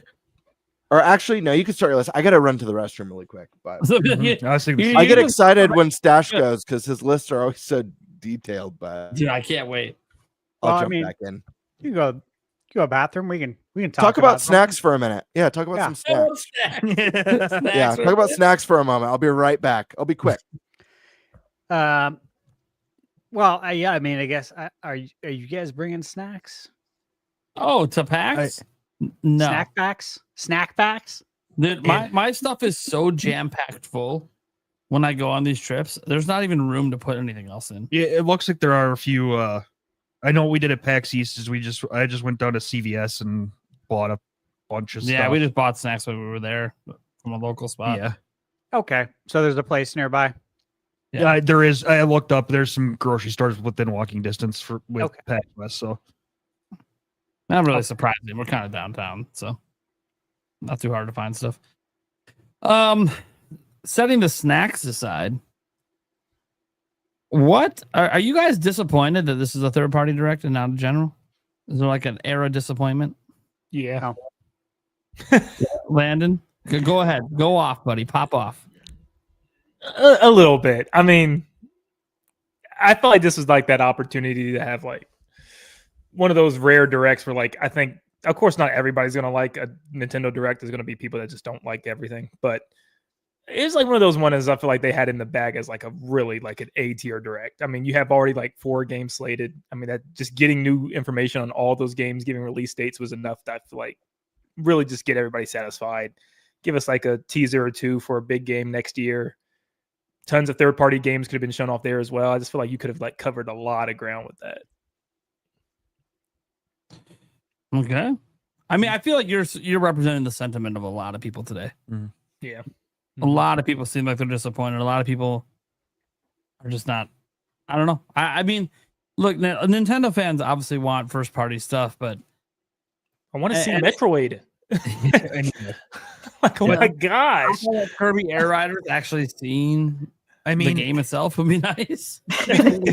Some stuff from Nintendo, we have absolutely no clue about anything for third-party games, really. So yeah, well, when you think about it, like even like Elden Ring, we saw like a little tiny snippet. Like we barely seen anything for these third-party games. Yeah. Like even think about like Star Wars Outlaws announced. Can we get more than like the 10 seconds of footage that exists out on the internet? Be nice.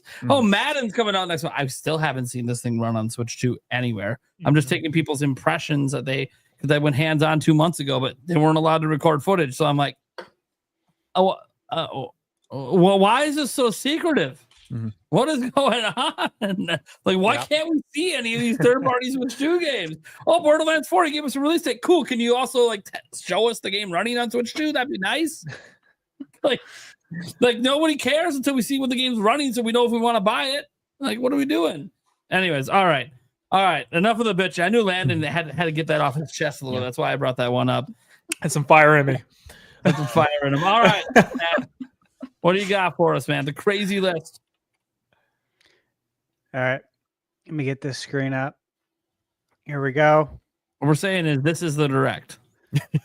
Dude, how funny would it be if Dash Just made like those 4 two bingo games. cards? You guys like that zoom level? Yeah. Hell yeah. Are these honorable mentions that are just off? No, you check the private chat. Oh, I didn't look at the private chat. Yeah. Oh boy. Oh boy. Now I'll let everyone know right now. I said, look, Okay. I see it. Okay. I made 30 picks instead of the traditional 25. So we're gonna have to go based on a percentage, right?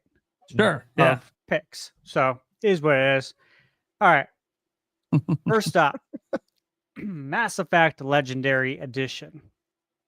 If EA wants to get in the game, this is a great way to do it. Mhm. This game did not sell nearly as good as it should have on PS4. It was actually made with the PS4 Pro in mind, because I think it ran might have been 4K checkerboard, but HDR was at it and improved frame rate, all that good stuff. Had all the DLC. Excellent candidate for Switch 2. Next up is Monster Hunter World. Now, look, there's some stories out there, right, that Capcom really wanted to get this game running on Switch 1 and they couldn't. And that's how Rise was born. Okay. So now that we're here with Switch 2, now look, I played in the beta for Monster Hunter Wilds and I thought my PS5 was going to explode. Okay. It's very taxing on the PS5. I think Monster Hunter World would be a great title. It's got the Iceborne expansion as well. So maybe bring over the complete edition. But like Capcom, if you want to make money right now, well, maybe you're developing a Monster Hunter, like a new Monster Hunter game for Switch that's exclusive to Nintendo, like you did with Rise, of course, until you later brought it to the other consoles. But I just don't know if I see Wilds coming over to Switch 2 based on its performance on PS5 and just the overall reception as well. The game, I think, has kind of died off quite a bit. I think World would be a great option to get something there now and feed all the Monster Hunter players. All right, next up, we got Yuka Replay. And look, I love platformers. So, of course, this was on my list. I'm going to forget about Yuka Replay. I actually helped kickstart the first game. So I'm a big fan of this. And naturally, when this comes out, I'll be picking it up day one. Maybe I'll be lucky enough to get a game code for it. But again, like rare platformers, this is where it's at, right here. All right. Tekken 8. I think Tekken was ready for launch, and strategically, it made sense to let Street Fighter be there and come out later and give Street Fighter some breathing room to actually sell. So I think now is Tekken's time to actually be shown. And again, Oblivion.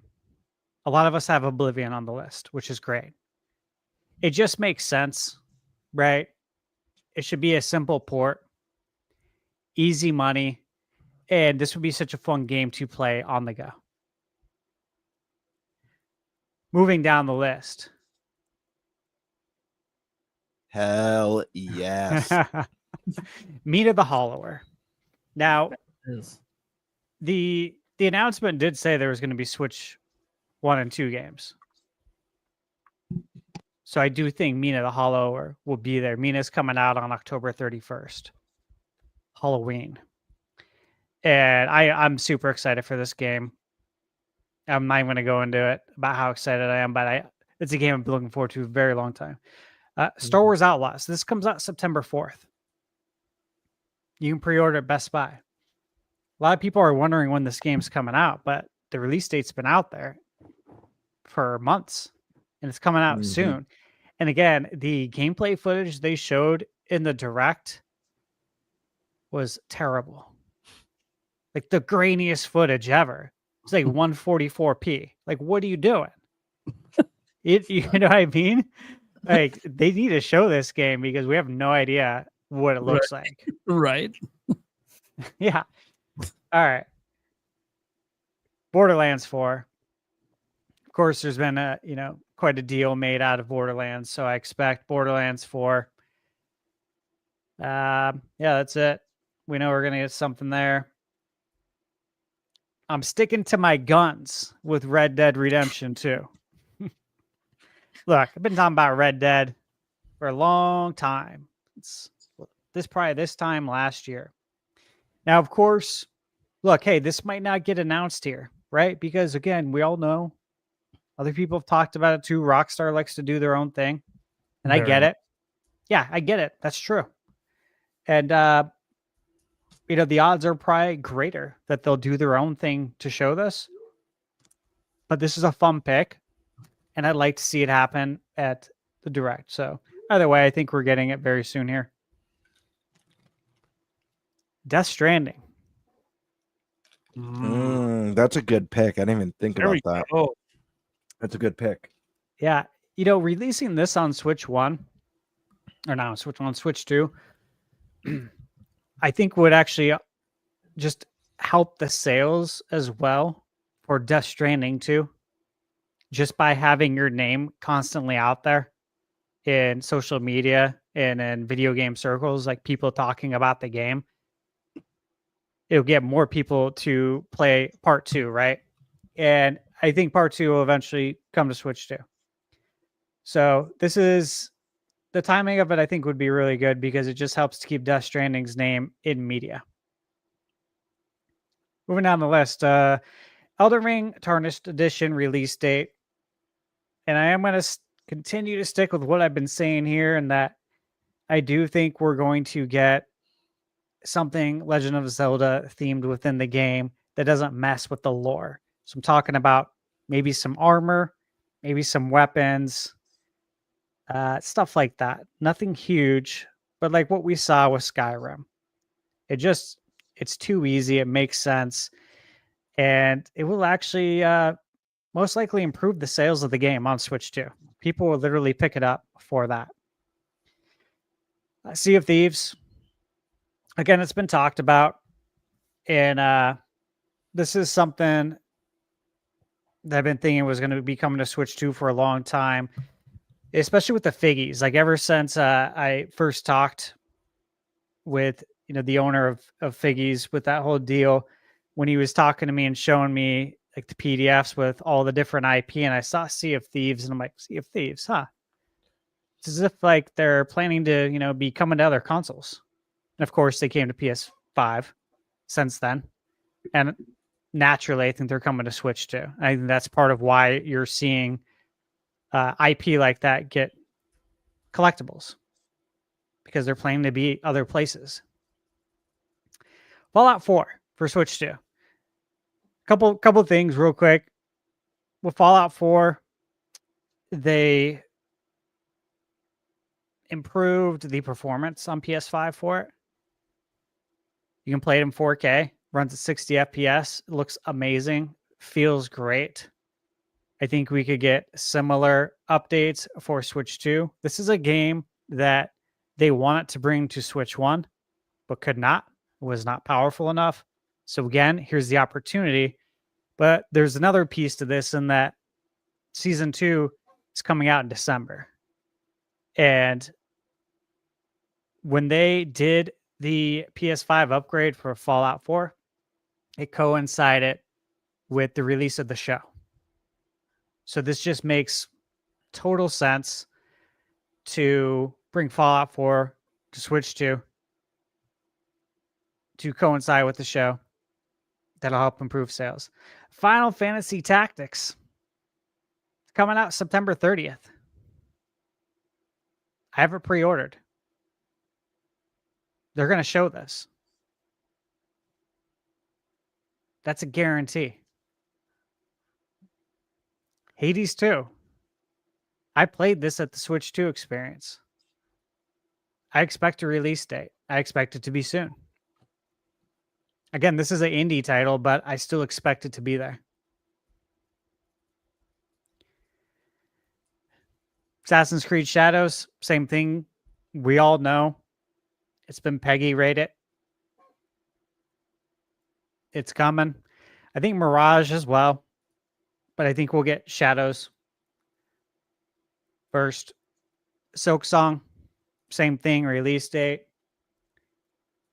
Final Fantasy, again, release date. And yes, I do think we're going to see, we're going to get news on 2 Final Fantasy titles at the Direct tomorrow.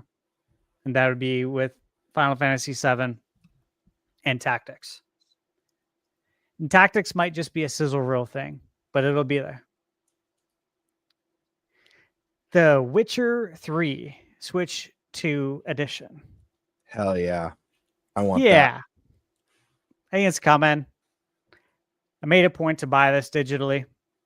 So when they do announce the Switch 2 edition, I can upgrade for hopefully $10. Bought the game for $10 as well, the complete edition. Total steal. But that's something that I expect to see on Switch 2. And it could be here. It might be too soon, but it might not be. It might be ready. And of course, I have Marvel Cosmic Invasion because just as you said, GameBird, I've been following this game since we first saw it. I'm a huge fan of TMNT, Shredder's Revenge. I'm just a huge fan of the Turtles in general. And I do think this is the best.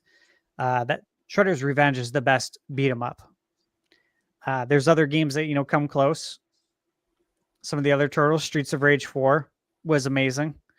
Yeah, it was really good. Yeah, so I have high hopes for Cosmic Invasion, and I love that they have hit points in this game. I'm very curious to see how they're going to work that into a beat 'em up and what it's going to entail, right? Oof, almost accidentally gave away the list there. All right. Indiana Jones. Now look, hey, I said this in my review. Love it. I've said it a million times, guys. I literally said it in my review. I expect this to come to Switch 2. It's a very expensive license. They did not sell a lot of copies. I don't know how they quantify it with Game Pass, but point is that it needs to make money. It needs to at least make what it spent on the actual license and the development of this game. It's done well on PS5. The Giants DLC is coming out here in the fall. And I think this would be an absolutely great title. Nate, you played this as well, right? Yeah. Yeah, I love it. Freaking love this game. Dude, it's almost like you're playing a new movie that's better than the recent movies.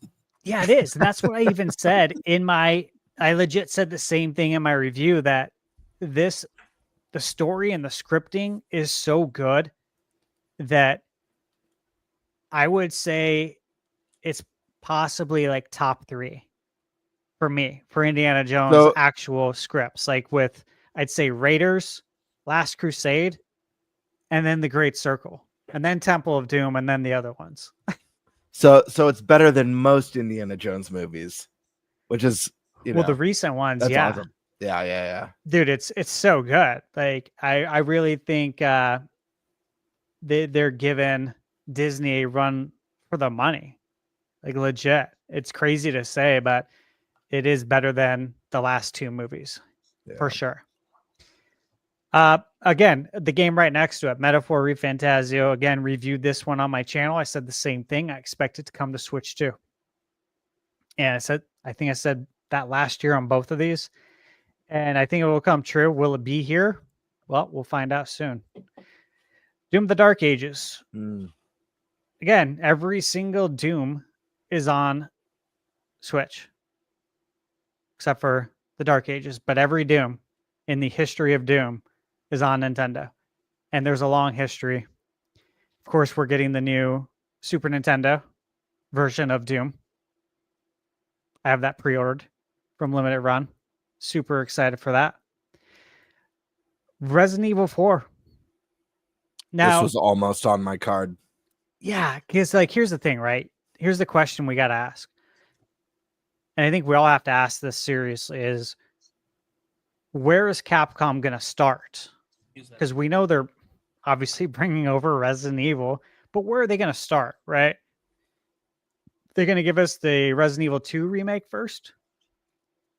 Do they give us the most recent one in the mainline series? Or do they give us the most recent remake, which is 4?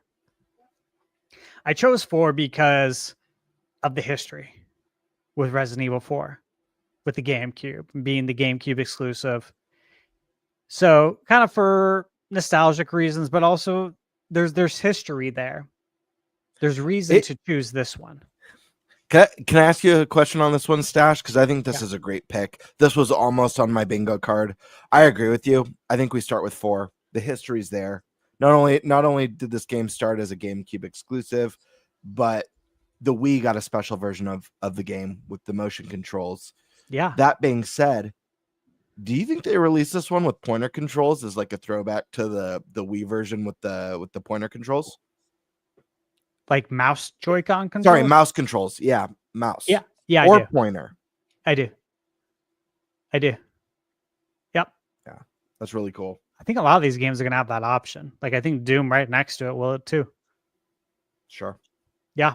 Yeah, RE4 just it feels right, man.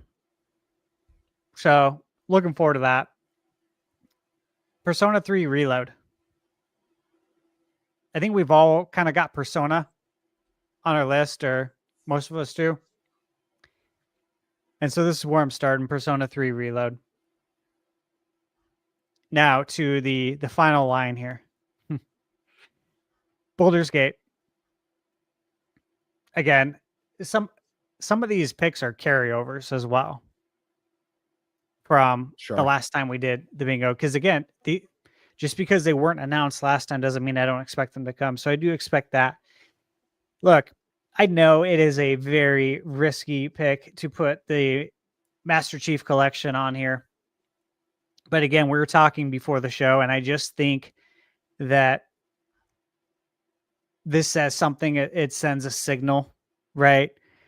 It's monumental. I look back at the GameCube when Sonic first, left Dreamcast, left the console behind and moved over to Nintendo. And it was such a huge moment in gaming history. And Halo's not as big as it used to be, but it's still big, right? It's still significant. And this coming over to a Nintendo console, I think would be just a massive deal.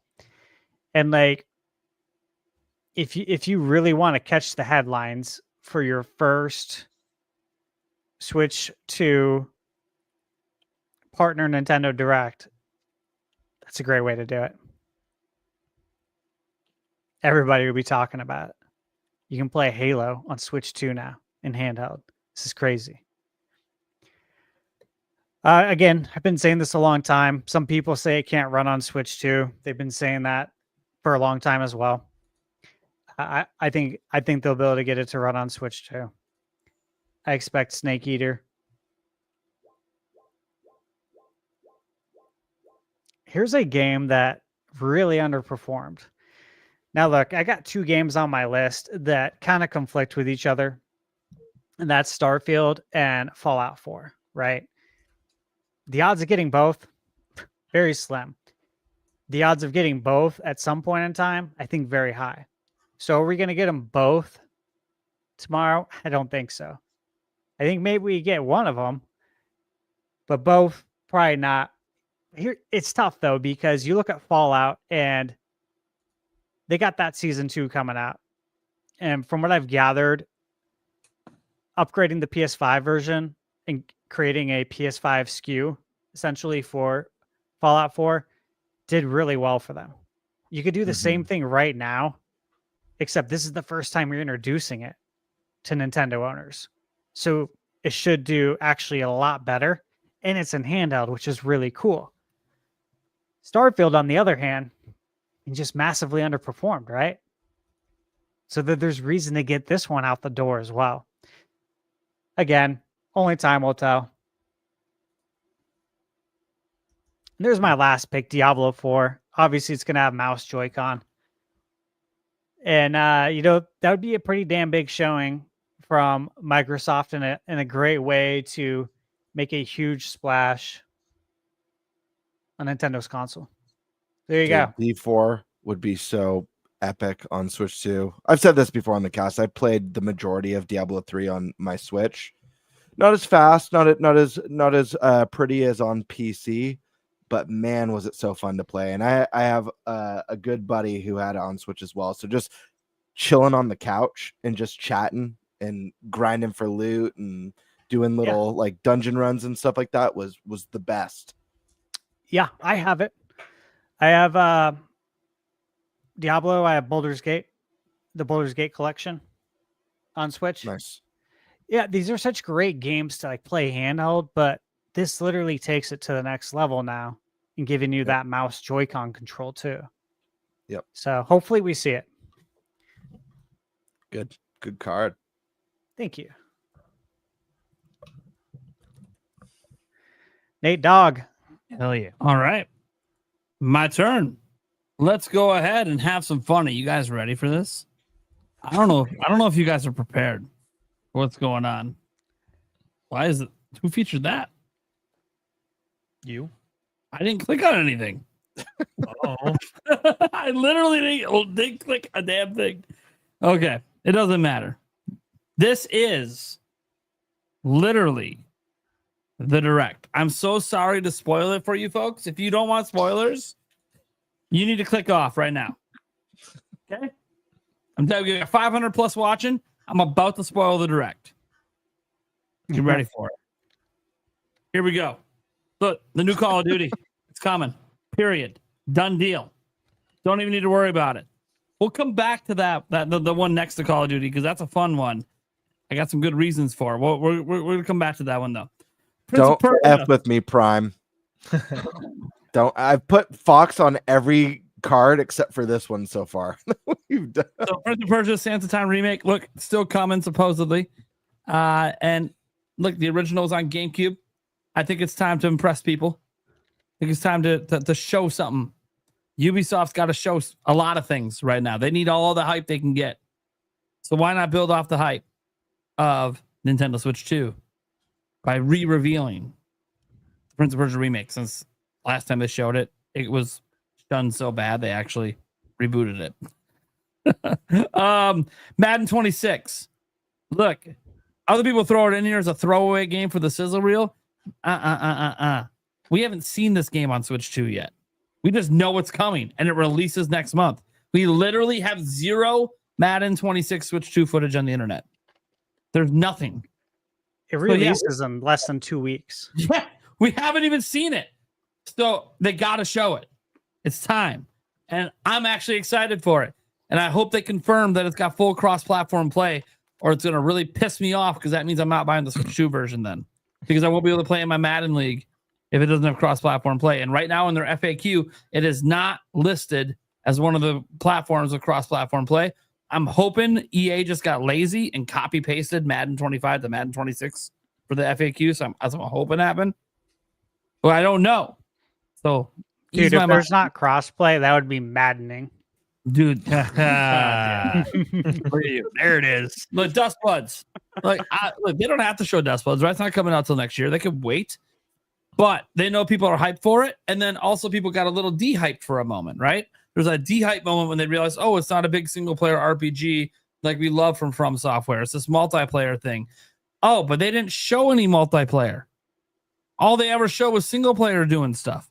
So I think they know they need a long hype cycle for this to really get people to buy into From Software is doing it again. So I think we're going to see something impressive from Dustbloods. I hope so. The Witcher 3 Switch 2 edition. Oh, nice. Look, I think Witcher 4 is going to come as well, but I think first they're going to want to get a Switch 2 edition of Witcher 3 out. They just recently did a big anniversary thing as well for Witcher 3. This would be a nice kind of capper to it, to just, you know, finally, because like, look, Witcher 3 already runs better on Switch 2, obviously, than it does on Switch 1, but they can make it look better too. And that's what the Switch 2 edition would be all about, bringing it up to date, modernize it before we get to Witcher 4 next year. I think there'll be an announcement for that next year. Persona 4 Revival. Look, this game should have been announced for Switch 2 already, but you know, they're holding back. They're holding back for this direct. Did Best we all Persona. pick different personas? I think so. I picked Persona 4. I just put Persona. I It's like, put I don't know three what. reload. Yeah, I did 3 and 4. I think 1 or both will be there. I'm really hoping that 4 gets announced. It's one of the best RPGs I've played. It's different. It's a more self-contained story, more personal, which I like, and it's about a serial killer. Come on, guys, it's a cool premise for a JRPG. You literally just explained exactly why it's on my list. So there we go. It's there. Nice. It's happening. You guys are on the same page. The Grounded 2. Look, guys, Grounded 1, Grounded 2 is already going multi-plat. It's going to be there. I don't even know why we're even having this conversation. This is basically, in my mind, already announced. But again, they're waiting for the direct. Final Fantasy VII Remake Integrate. This is just a freebie. We just need a release date. It's a freebie. Could have been in the free space, but the one in the free space is also kind of a freebie. Grand Theft Auto 6, it's happening. Not beating around the fucking bush. It's on Xbox Series S. We're going to get the second trailer, and it's going to make this thing the greatest third-party direct of all time. Just let this sink in for a moment. The number one most viewed trailer of all time is basically the reveal trailer of GTA 6, and they have not seen the game since. What would make people drive the hype back up? Oh shit, it's also coming to Nintendo. Day and date. Yeah. I'm all in, baby. Hey, we had a developer recently came out and said, hey, if it's on Xbox Series S, they could put it on Switch too. It might be rough. It might be tough to do with certain games that run at 30 FPS, which just would be probably one of those games on Xbox Series S, but can be done. Can be done. Blow people's minds. Trailer 2, exclusive to a Nintendo event. What? Well, how did that happen? Don't worry, guys. Trailer 2 will obviously have literally the same time the event happens. Trailer 2 will drop for all the other platforms as well. All right, Sea of Thieves. Like, oh, banana. Do we need any more explanation than that? Come on. They literally did it on social media after DK Bonanza was getting all the hype. They know what's up. They know what they're teasing. Mortal Kombat 12. You're off your rocker on this one. Nah, big reveal. Look, Switch literally got all the Mortal Kombats, right? All the new ones that came out. And some of the classics. This is 12. It's gonna You think happen. they'd announce it, even though they're doing like their promotional tour right now for the Legacy Collection? Yeah. Absolutely. You think they'd like work together Yes, there's going to be some sort of crossover with it. and help sales probably? Listen, Yeah. I am a hardcore Mortal Kombat fan. You guys see my cabinet in the back. I love Mortal Kombat. I've been playing it since the arcades and the SNES. But NetherRealm Studios, they do switch, not to run on your prey, because I will lose. I'll be so stoked if we get this. I hope you're right. But I know they have jumped back and forth between Mortal Kombat and the Injustice games. Yep. So Injustice this could 3 be this could be an Injustice announcement, but I like the way you think, man. Fingers crossed. I almost put Injustice 3 here instead, but I was like, you know what? No, because the last Mortal Kombat, when they put up Mortal Kombat 1, not the Legacy Collection, but 1, didn't do as hot for them as they thought. And I think they want to kind of rush to get to 12 and really make that a big deal and then have some crossover stuff with the Legacy and the tour and everything going on. I think it's a good time to kind of rebuild Mortal Kombat while we got the movie and all that stuff coming. So, Yep. Elden Ring Tarnished Edition. Look, we need to see just a little bit more footage. We don't really see a lot. They can do their own, like a deeper dive trailer or an overview trailer, but we got to get the release date. It's got to happen. It's also coming to other platforms as well. So like we need to have We need a release date. Look, SpongeBob. I think it was it Landon who had SpongeBob in there as well? Same image. Yeah, the same image, yeah. Dude, I love you guys both have like the most deranged photo of SpongeBob ever. It's like it's so weird looking. It's the first one that popped up for me. So yeah, it was like the fourth one that popped up to me, and I'm like, dude, he looks fucked up. That's my image. There's like a name for it, or like a rumored name, like Titan something. I don't know. But either way, that's the one that we're going to see is that new one. I feel the reason I put this one in there is, look, a lot of these third-party games are very hardcore, and they're going to need some change of pace games. This is going to be one of those change of pace games. Try to hit on the younger audience, even though we all know it's a bunch of 30-year-olds buying SpongeBob games. It is what it is. Red Dead Redemption 2. Long rumored. It's happening. Fine, we're getting it. No, I mean, it's not. This shouldn't be like surprising to anyone, guys. It's on PS4. Come on. Time. All right. Final Fantasy 14 Online. Nobody brought this one up. Final Fantasy 14 Online is on everything except Nintendo. It's a huge MMORPG. It's one of the biggest in the world. It's coming over. Silk Song is just obvious to me. Silk Song's a gimme. I always put that in the free space. That's how much I think this is a gimme. Look, it's coming out before winter because they said it is. The PR guy said it is. They have a demo at Gamescom. Yeah. Obviously, there's going to probably be news about it at Gamescom as well because it's also going to be on Game Pass and stuff. But I think here they're going to show it. I'm not 100% sure they're going to give a release date here. They could wait for Gamescom when it's going to be demoed with Xbox. But I think the reason it's going to be demoed with Xbox is Xbox is going to have the handheld on hand at Gamescom for people to play. And so Silk Song's going to be on the handheld. And that's why it's demoed there. But I think here is where they re-show we didn't forget the audience that started it for us. And they do some sort of new big trailer or something, hopefully with a release date in the Nintendo Direct. Remember, that'll be the second ever demo for Silk Song because the first one was E3 2019 on Switch. Just throwing out there. It's time to remind Nintendo fans that, hey, you are the ones that helped make our game popular. We're going to give you the nugget. We're going to give you the release date. All right. Professor Layton, New World of Steam.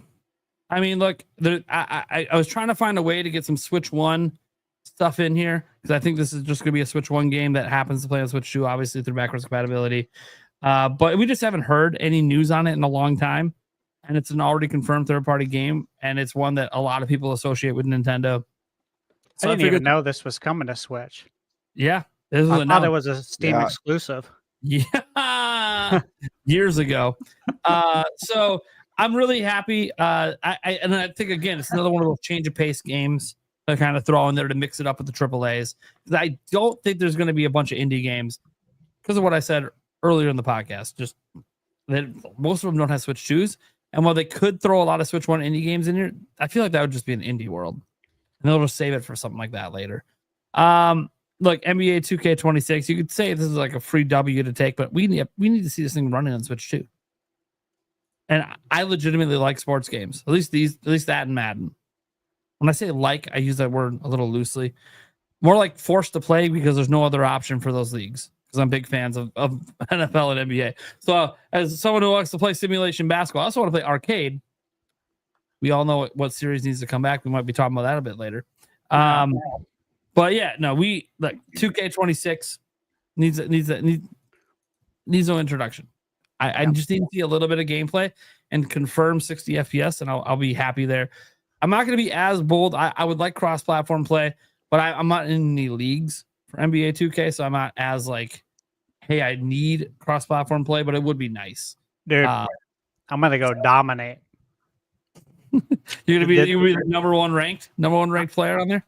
No, I'm gonna dominate on the Switch because I'm PlayStation battle tested. Yeah, I know. You're gonna taking my talents to Nintendo Switch. You scrubs, and you're just gonna dominate. It's gonna be fun.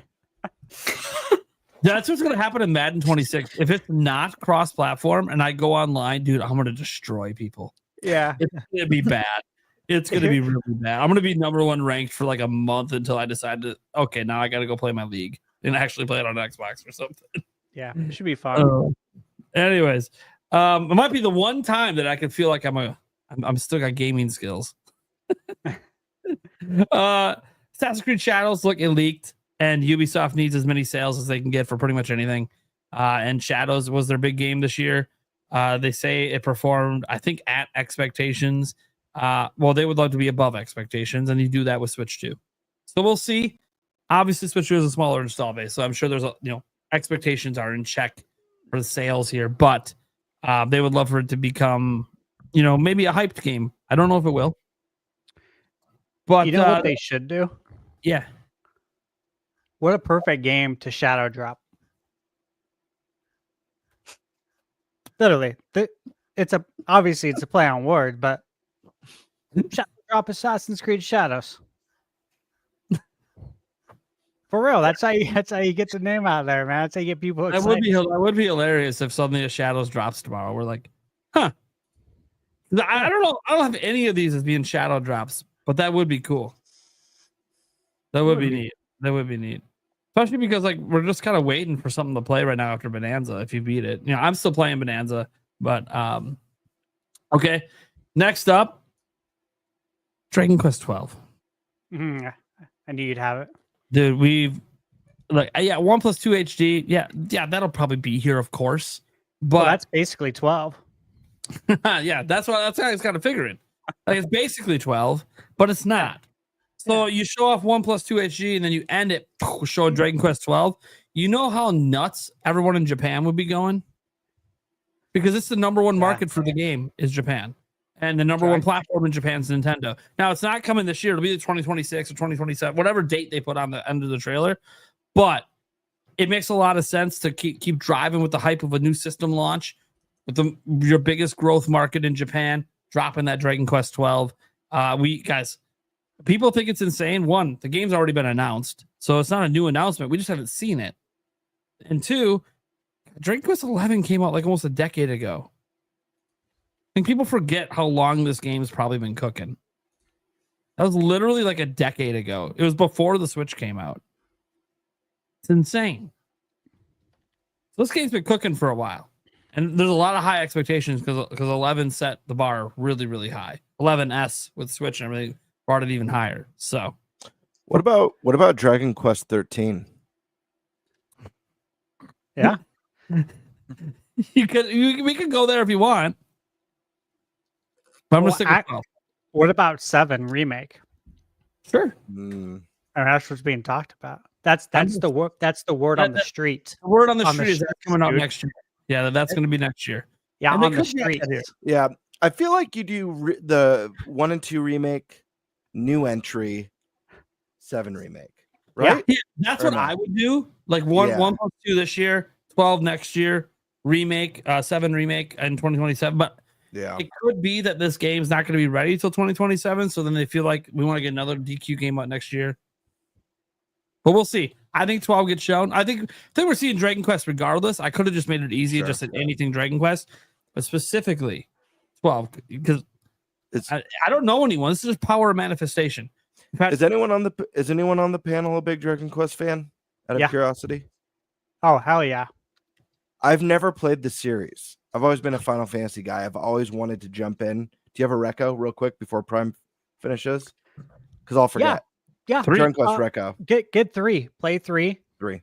The 3 HD, and then get 1 and 2 that's coming out October 30th. I have it pre-ordered.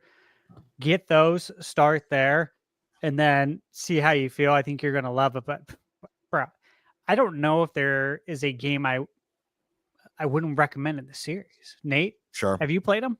I've never played, but I own 3, and it's on my backlog to get to once I'm done with Yakuza 0. Does anyone else? Landon? Nope. I played No. I have a very brief memory of playing a little bit on the Game Boy Color. I think it was a Dragon Quest game way back in the day. But I vaguely it wasn't a copy that I owned. It was a buddy's who was like, "Oh, you like RPGs? Try this one out." Killer soundtrack too. You'd love it. Sure. Right there with the best. Oh yeah. All right.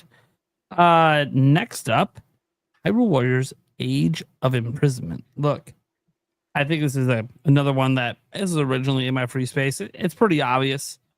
Like this is going to be shown. Nintendo's going to want a couple of their like IPs to be in here, and this is one that the reason that it shows up. Like if you look at the way Nintendo does partner showcases, and this is why I didn't put Kirby in, is it's their publishing partners. They always note publishing partners. It's notable that Hyrule Warriors Age of Calamity in Japan was published by Koei Tecmo. So if Nintendo's the only person publishing the game, which is what it's going to be the case with Kirby Air Riders, then the games pretty much never appear in third-party directs.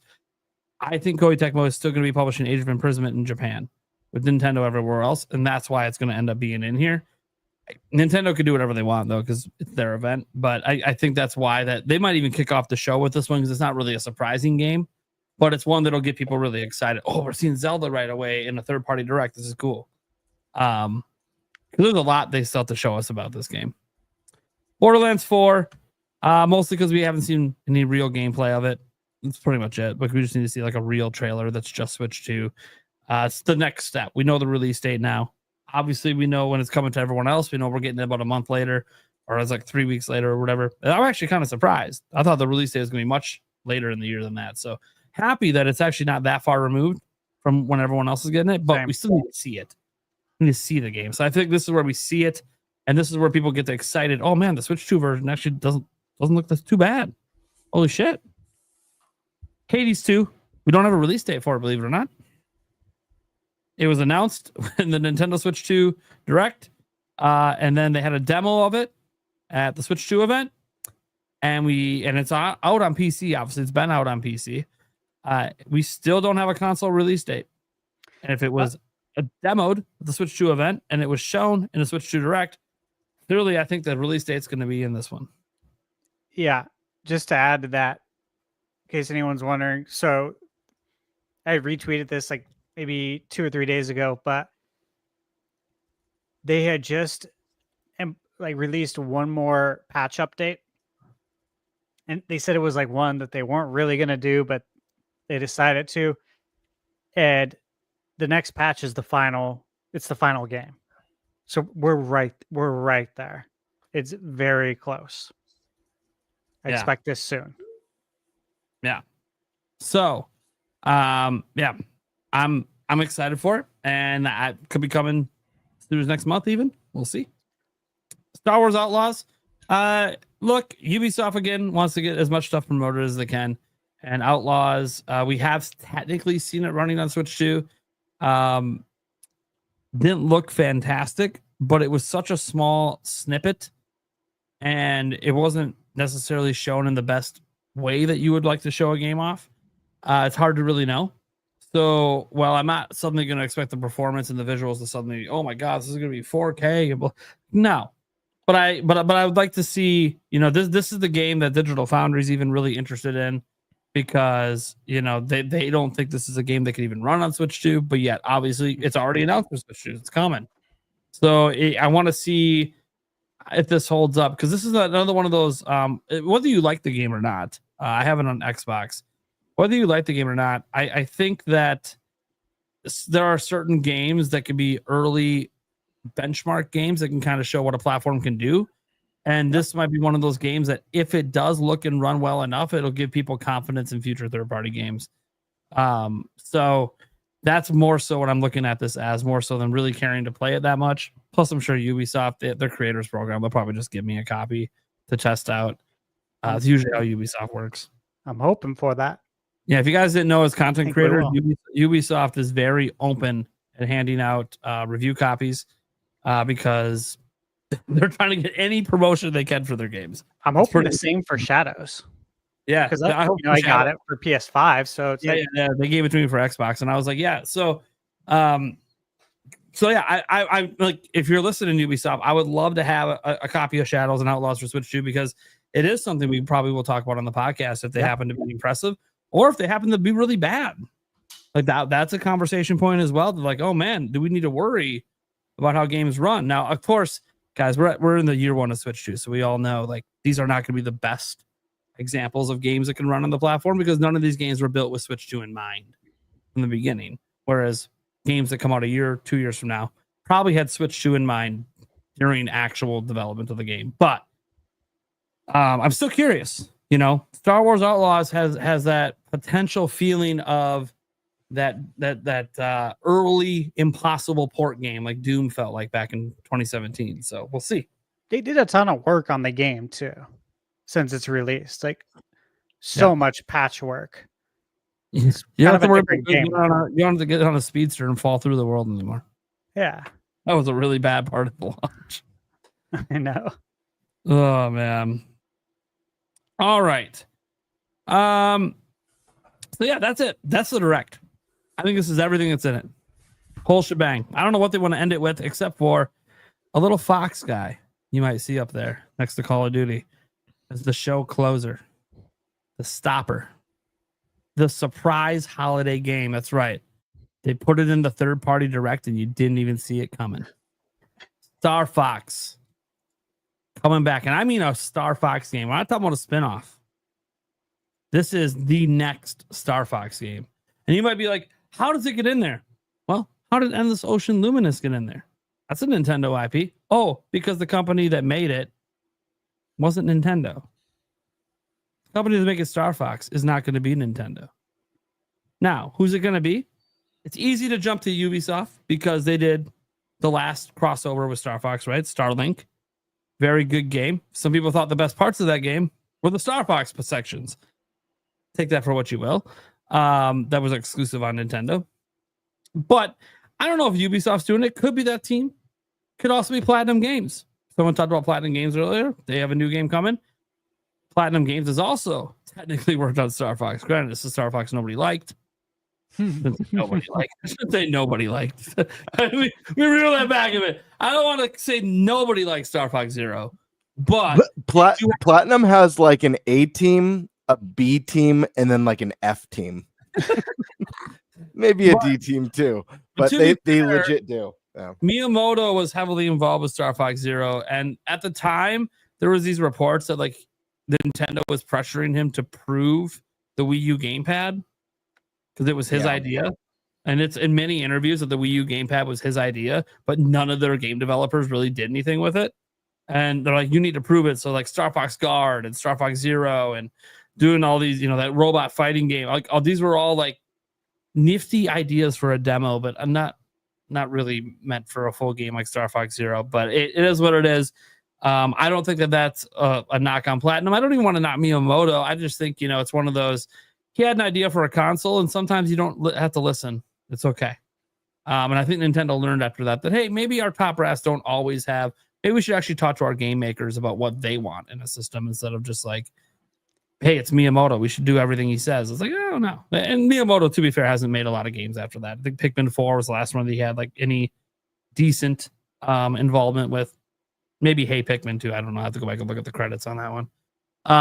And he's done he helped with Pikmin Bloom. Been very heavily Pikmin since he kind of stepped away from games. I've been noticing that's like the one IP he keeps sticking with. You wouldn't be surprised you see him in there as an executive producer on Pikmin 5 or something because he just loves Pikmin. He wants Pikmin to be as big as Splatoon, man. He wants that to be such a big IP. What about Bandai Namco? Yeah, that's another one that I was throwing out there as like a possibility because they got two teams. And Ace Combat, right? Yeah, Ace Combat. So they got experience there. They got some developers with experience with Ace Combat. And they know how to make really gorgeous looking games. And you take that and you combine that with space, where if you guys think about the history of video games, space games have always been kind of easier to make look really, really good because you're in space. Yeah. So there's a lot of empty space that you just have to make the backgrounds look gorgeous. So I do think that, you know, it might sound crazy, but here's my theory. Nintendo has absolutely zero internal developers that know how to make Star Fox anymore. That's the logic here. One, we haven't had it in a long time. Two, it's a good time to revive IPs. Look what they just did with DK. Why are we stopping with DK? That doesn't be the only one we revive.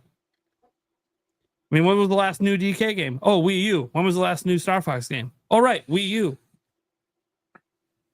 It's time. And I think that this game's been cooking for a while. It might have even started as a Switch 1 game, as every single Switch 2 exclusive game started off as a Switch 1 game. So it probably started off on Switch 1 and development switch over. So I'm not sure who did it. Like I have no idea. You can take your pick of third-party developers. I think there's 3 candidates, 2 that have experience with Star Fox a little bit, 1 directly, and then obviously Bandai Namco, who has multiple development teams working for Nintendo stuff. So that's where I come in. Obviously, I mentioned before publishing partners. It is one of those games that I think Nintendo would be the only publisher. But that's why I go back to Endless Ocean Luminous. I looked around. For some reason, that game was in a third-party direct, and yet Nintendo's the only publisher everywhere. No one else published the game. So it was a little weird that kind of broke Nintendo's rule of like, hey, as long as they're publishing in one country, this goes into a direct. So I think they just want a big showstopper. And I think if they end with Star Fox, people will stop bitching that this was a third-party direct. I think this will satisfy, especially if it gets like a release date of like November or something as the big holiday push. So there you go. What about Prince of Persia? What about it? Do you really think we're gonna get the Sands of Time? Given how it looked the last time we saw it, dude. Well, the last time we saw it, the backlash was. I talked about this at the time. The last time we saw it, the backlash was pretty bad, right? Yeah, it did not look good. It looked like if you played the original, you're like, oh my god. Yeah. They bastardized the game. This is not Prince of Persia. And so they rebooted it. No, we haven't seen it since they so-called rebooted it. Like I hated putting this box art in here because this is not what the box art's going to be in the title. Like it's because it's rebooted, but this is the last time they talked about it or showed it anyways. And it was the one that everyone hated. But yeah, I think so. I think this is a revival arc for this game. The game I wanted to put in that I just mean still. Yes. With, I think with Ubisoft, and yeah, you don't think this game got possibly canceled given the financial status? Nope. I don't think this game got canceled at all. The studio that was making it still exists. And they have nothing else announced coming from them. And on top of that, they've been going heavy with Prince of Persia lately. They've had 2 different Prince of Persia games come out that both are actually really good. But look, that studio is gone now, right? Yeah. And the studio for this might be gone after it comes out. They've turned into the Sands of Time. Nice. But no, I think this game will come out, and then if it doesn't sell well, the studio will get closed as well. It is what it is. But I wanted if you guys wanted my ultimate dream Ubisoft game, it was going to be Beyond Good and Evil 2. Well, yeah. But like, I think that's where the Sands of Time is right now. I think it's hanging out with them. The Sands of Time. Look, they both still exist. I can't talk about how I know, but they both still exist. Yeah, still existing though doesn't mean coming out. Right. But there's like a zip folder on a hard drive somewhere at Ubisoft. No, like they're still actively being worked on, is what I mean. That's what I'm trying to say. They don't just still like they literally exist on hard. They have active development going on. On Beyond Good and Evil 2? Yes, Beyond Good and Evil 2. You know this?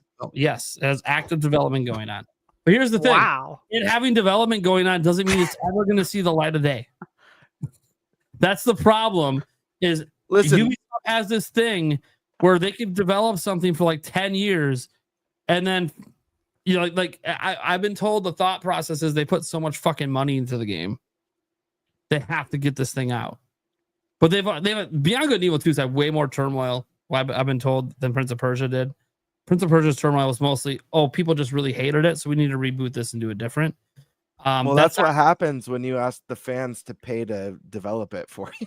Yeah, well, it's caught in a hard place. It's between good and evil right now. Anyway, there it is. And there was a time that would have been my most hyped Ubisoft announcement, but based on what we saw of the game last time, I was like, that game doesn't exist anymore. That game's been trapped. Yeah, that game's thrown in the been 20 years yet? For what? Beyond Good and Evil 2? From when they announced the most recent one. Yeah, from when they announced it originally. Oh, that first teaser that looked like a legit sequel. That looked really good. It was all CGI. 2008. Yeah, the one that everyone wanted. Not yet. 3 years. 17 years. It's turning into Kingdom Hearts, and it's still in development. Yeah. No way, They've had, dude. they've had turmoil with director turnovers and a whole Okay. bunch of. This is why, though, Ubisoft is probably not doing good financially if you're working on a game 17 years later. Well, guys, to be fair, it is planned to be their second quadruple A game. They did work on that other quadruple A game, as they called it, for a very long time. Skull and Bones had a very long development. That's probably why they called it world's first quadruple. Just for the record, I like Ubisoft. I like Assassin's Creed. I like a lot of their games. I am rooting for them. I don't think their management knows what they're doing. I agree. I mean, think about it. They got to tone it down with all this made by former Ubisoft employees. Why are these talented former Ubisoft employees not a team at Ubisoft making games?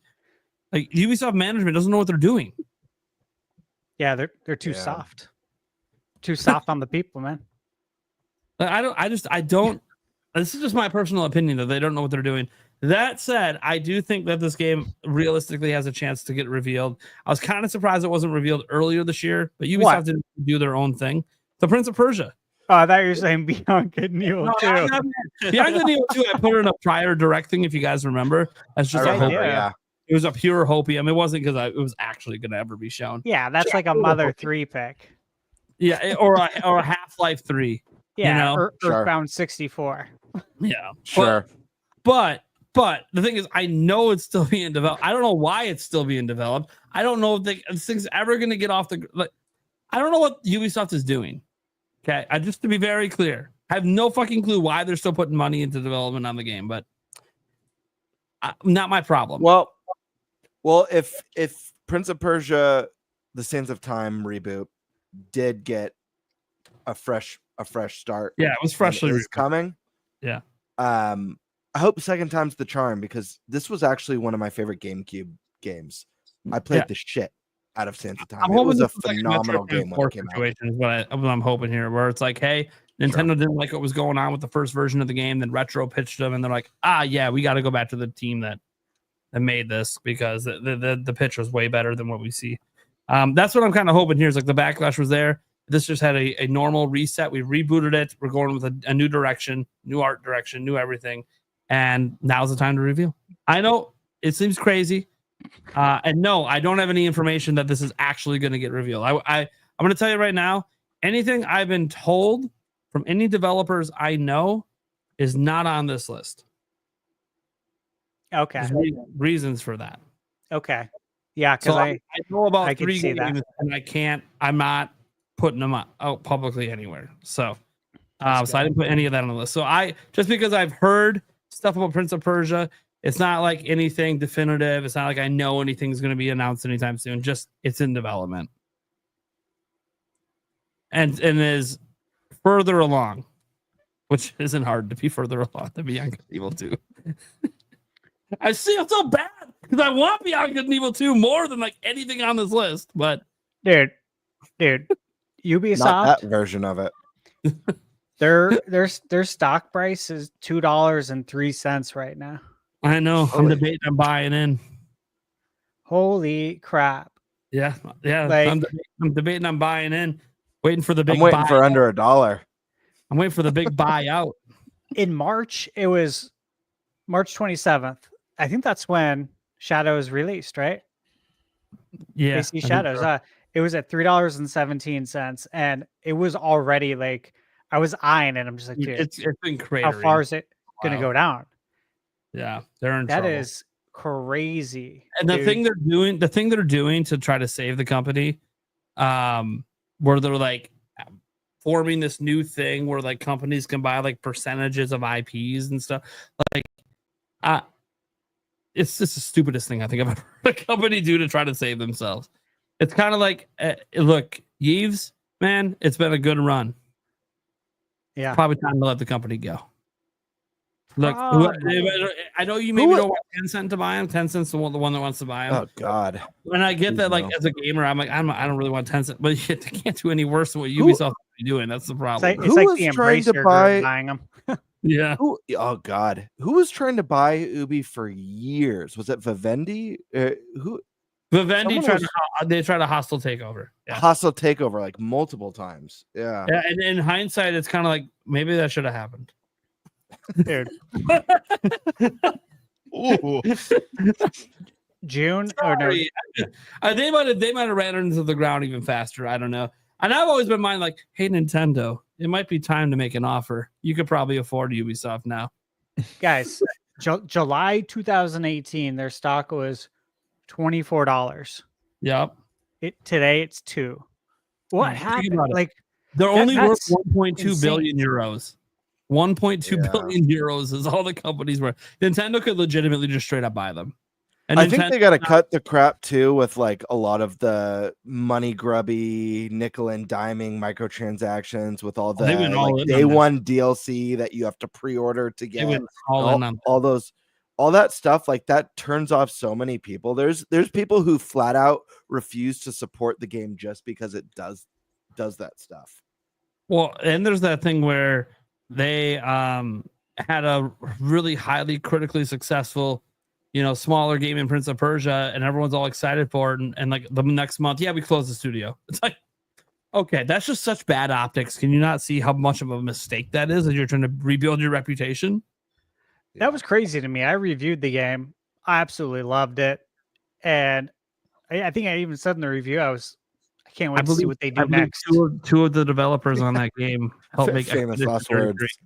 I'm like, I'm pretty sure the developers helped make Expedition 33. So I'm like, you're literally letting go of talent. I don't know what you're doing. If you have other areas of your company, you could have been cutting fat. I was gonna say it sounds like they don't either. Team making good games. That's how you rebuild your reputations. Good games.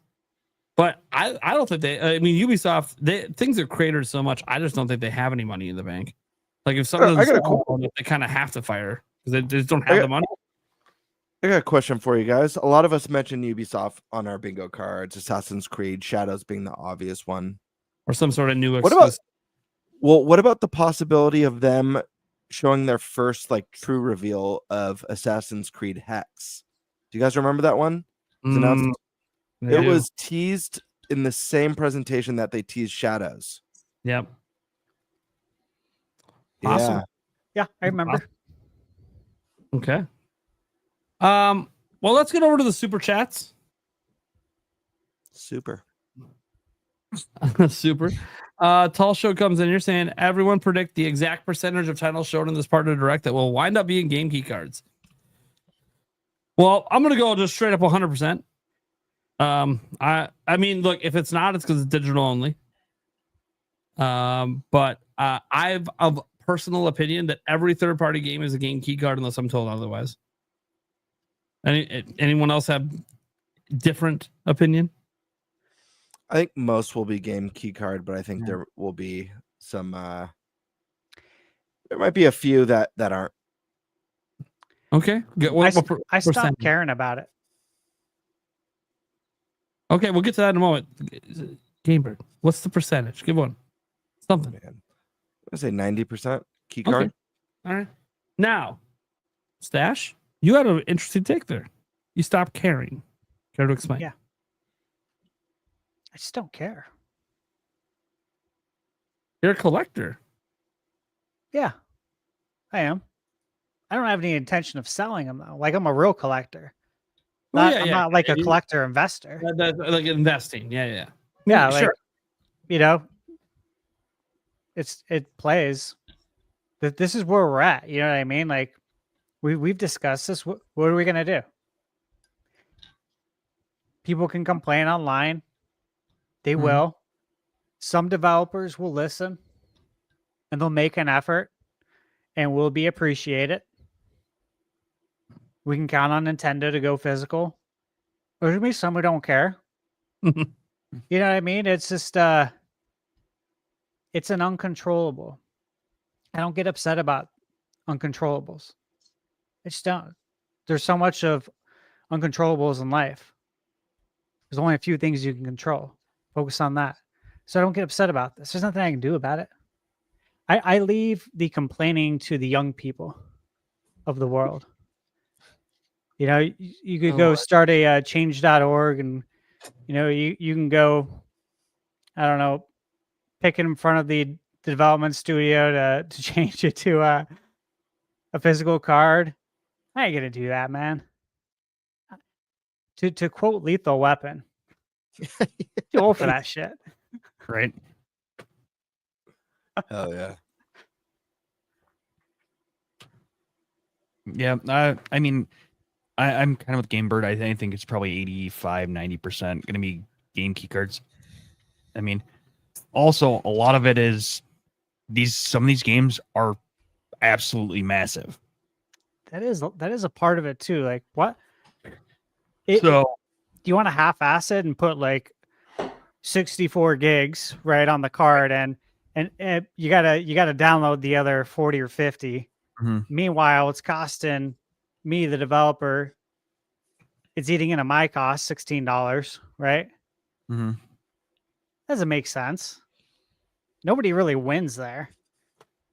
Dude, forget you guys. I want them to have big games that are on like three game cards, guys. I miss the days of getting the end of a disc and getting that pop-up saying you've reached the end of disc 1. Please insert disc 2 and be like, yeah, baby, making some progress. Yeah. Made it. Here we come. It's a real sign of progress back in the day. Yeah. All right. I'm a sucker for all that old stuff. Our guests have any thoughts on percentage-wise? What if they want to? I think maybe like 1 or 2 games might not be key cards, but I think overall, because like they said about the file size, I think if there are games under 64, maybe, but I think majority are going to pick key card. It's good about the Demonic Brawler know that they're a grown ass man, ThunderStash. Thank you. You're thinking like 98% key card over there, SkySword? 95. Ooh, 95. Okay, I went too high for you. Yeah, too high. You got a percentage? I'm agreeing with you until we see otherwise. There's no reason to believe. I mean, they're showing us right now it's like 100%. So I'm like, I think every game's going to be at this point. Yep. All right. Someone did have this on their list. It's Ninja says, you think this could be time for Genshin Impact? Was that SkySword? Yeah. I guess so. Yeah. They technically never canceled the Switch 1 version. Yeah, they said it's coming to Nintendo Switch. I don't think it can run on Switch at all. It can't. I jumped from PS4 to PS5. It runs so much better on PS5. The PS4 version, I feel like can totally run on Switch too. I think there's enough anime lovers on Nintendo consoles that they would like it. But all right, it's not like Yeah, right. Yeah. Free Metroid had to get a Metroid. Wait, everyone knew what that meant? Yeah, I did. What does that mean? I don't know. Like, it's not very hyped. Like, oh yeah, Genshin's coming. Yeah. Oh, gotcha. I guess it's late. It's like 11:48 here. When you drive by the semi as a kid, yeah, right. And you're doing the horn thing. I thought she was tooting her own horn because she had it on her bingo card. That's right. Yeah. Free Metroid says if Prime 2 and 3 are being done by one of Nintendo's partners, do you think they could announce that tomorrow, or do you think they would do that in a Prime 4 Direct? Landon's just straight up just rejecting everyone tonight. Nope. Not a chance it's going to be there. I mean, at this point, we don't even know if it's going to be a Nintendo show. So, not a chance. Damn. Just no hope for Free Metroid Head. I'm so sorry. But I don't think they're going to put this in the Direct either, to be clear. No, not in a partner. More likely Direct. to drop it on Nintendo today than in a Direct at this point. They'll drop it tomorrow on Nintendo today. I'll just overshadow the Direct with Prime 2 and 3 in the middle of the day. That's a total Nintendo thing to do. Oh, third parties, were you happy? You got all the buzz? 2 and 3 available now. What just happened? Demonic Brawler says, mind-blowing off-the-wall prediction. Capcom reveals a Switch 2 exclusive Resident Evil Revolutions. Does it want to be Revelations? Revelations, yeah. Yeah, 3 with mouse mode required to solve some puzzles. Interesting. I can't rule that out. They've done this kind of stuff before. Wasn't there like a Revelations game like supposedly rumored in the works a while back from Dusk Golem? I feel like there was like one rumored in the works. I could be wrong. I think I remember covering it, but I don't think it ever came out. It's supposed to be for Switch, but this could be why. Maybe they switched. Yeah. To Switch 2. Another one of those started as a Switch 1 game. Now we'll see. Capcom is one of their major partners. I like to see it. Nintendo said it out loud. I think we'll get Dead Rising Deluxe remastered. Ooh, I think that's a good pick. It's a solid one. I wasn't even thinking about that. I amend my list. That is my 26th pick. Yeah, it's a good one. If Sea of Thieves doesn't get announced tomorrow, you're gonna check yourself into a mental. Jesus. Okay. It would be kind of crazy if they did that banana joke and it's not. And it's not in this thing. It'll just be like, oh, so what was the point of that? I guess you guys just like Bonanza. Cool. Yeah. But a game that's on every platform but Nintendo. It'd be such a weird joke to say. It's like, ha, we're still not coming to you. Have a good day. Like, it's gotta be, right? Sea of Thieves has to be tomorrow. Yeah, I expect it there tomorrow. And it's rare. You know, that has an affinity with Nintendo fans. The game actually is pretty damn good. It's got to be there. You know what game I almost put on the list? Throw this out there in case it happens. Battletoads, the 2021 that came out on Xbox. Yeah. Why didn't that go anywhere else at this point? Yeah, it should. I thought you were going to say our next super chat was the games that you put on your bingo card. Yeah, I don't know. Nobody had this on their bingo card. Nah. NFL Blitz, NBA Jam, NHL Hits. Nobody? Classic Collection, Yeah, NSO. Is EA going to be at PAX? Can we get in their ear about this? I did not see them listed yet. We'll see. They probably won't be there. Probably The Molly Brawler. Again, just back to back. Brand new Gumby game. It's a shadow. Dude, what the hell happened to Gumby? Where's Gumby, bro? Bro, he's right here. Damn, we got some Gumby in the house. Dude, I used to have that exact Gumby. I don't know Yeah, what happened. Do you have the Bendy Pokey one. too? No, I don't. Oh, I Riding don't know what I solo, did man. with my Gumby. I had that same Wild, one. dude. Yeah, dude. Gumby's. Dude, I need a Gumby's Gumby. the shit. I've got so many random like stuff from my childhood in this room that's so scary. I need a Gumby, dude. Yeah, Dude, that show was like really creepy, actually. Thinking Yeah, back true. on it, it was really weird. Yeah, it Episodes was. today, you're like, what the fuck were we watching? We watched some crazy stuff. generation. Our whole generation, yeah. No, like, I sit there and I watch my kids' shows, and I'm like, what the fuck are you guys watching? Then I go back and watch it. I'm like, okay, never mind. It was so much worse. What the Yeah, fuck? ours way was worse. like our stuff was so weird. Some of our shows were Unhinged is the word. Some of our shows were great, but a lot of our shows completely unhinged. And then I always remind myself, hey, you know what really popular show is still going? South Park. Yeah, that was from my childhood. That show's still unhinged. Yeah. Let's see here. Cody Dews.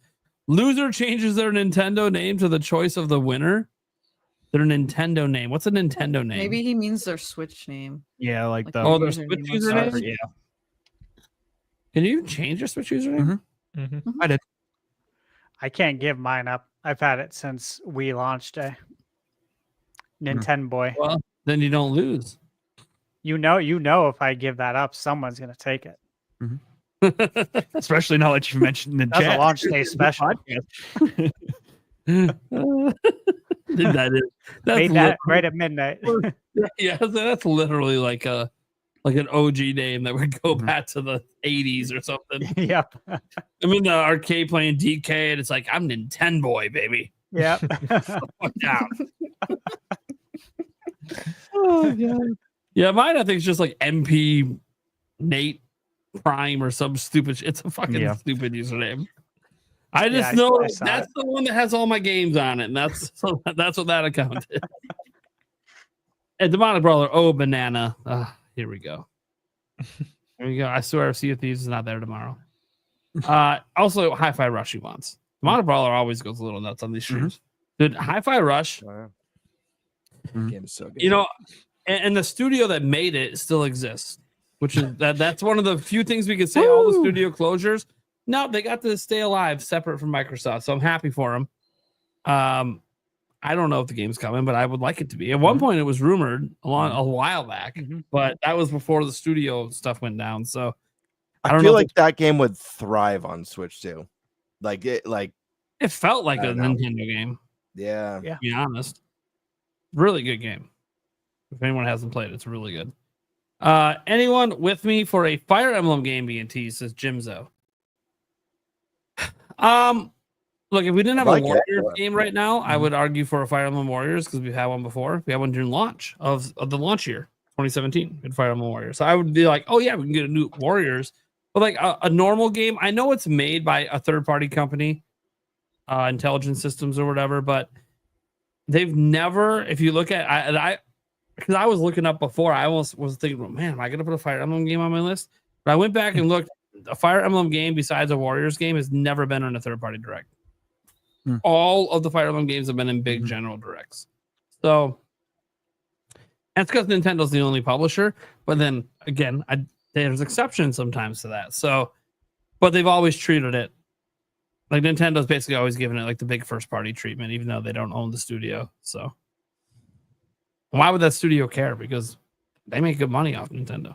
It's a good partnership they got. Oh my gosh. Someone just put, sorry to interrupt. Someone just put a game in chat that I saw a minute ago that I don't think any of us have ever mentioned on the podcast. Maybe I'm wrong. But I don't recall this being mentioned once. And this would be perfect on Switch. This is a game that's phenomenal.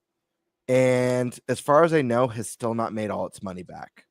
Alan Wake 2. Phenomenal game. That could use the extra sales. None of us have mentioned it. Yeah. It's a phenomenal game that is phenomenal owned to have not broken even. Yep. It was up for game of the year. I think it'll break even over time, but yeah, that is wild. Yeah, none of us have mentioned that. That's interesting. Shout out to the person who mentioned that in chat. I saw it briefly zip by, but that's a good one. Back to the Brawler here. He says, I'm a little disappointed no Metroid Prime 4 release date yet, but I'm actually okay with a third-party direct. We don't get a full direct in September. Look, if there's not a full direct in September, I don't even know what to tell you anymore. Yeah. Clearly, Nintendo believes in Nintendo today, baby. There'll be no more general directs ever.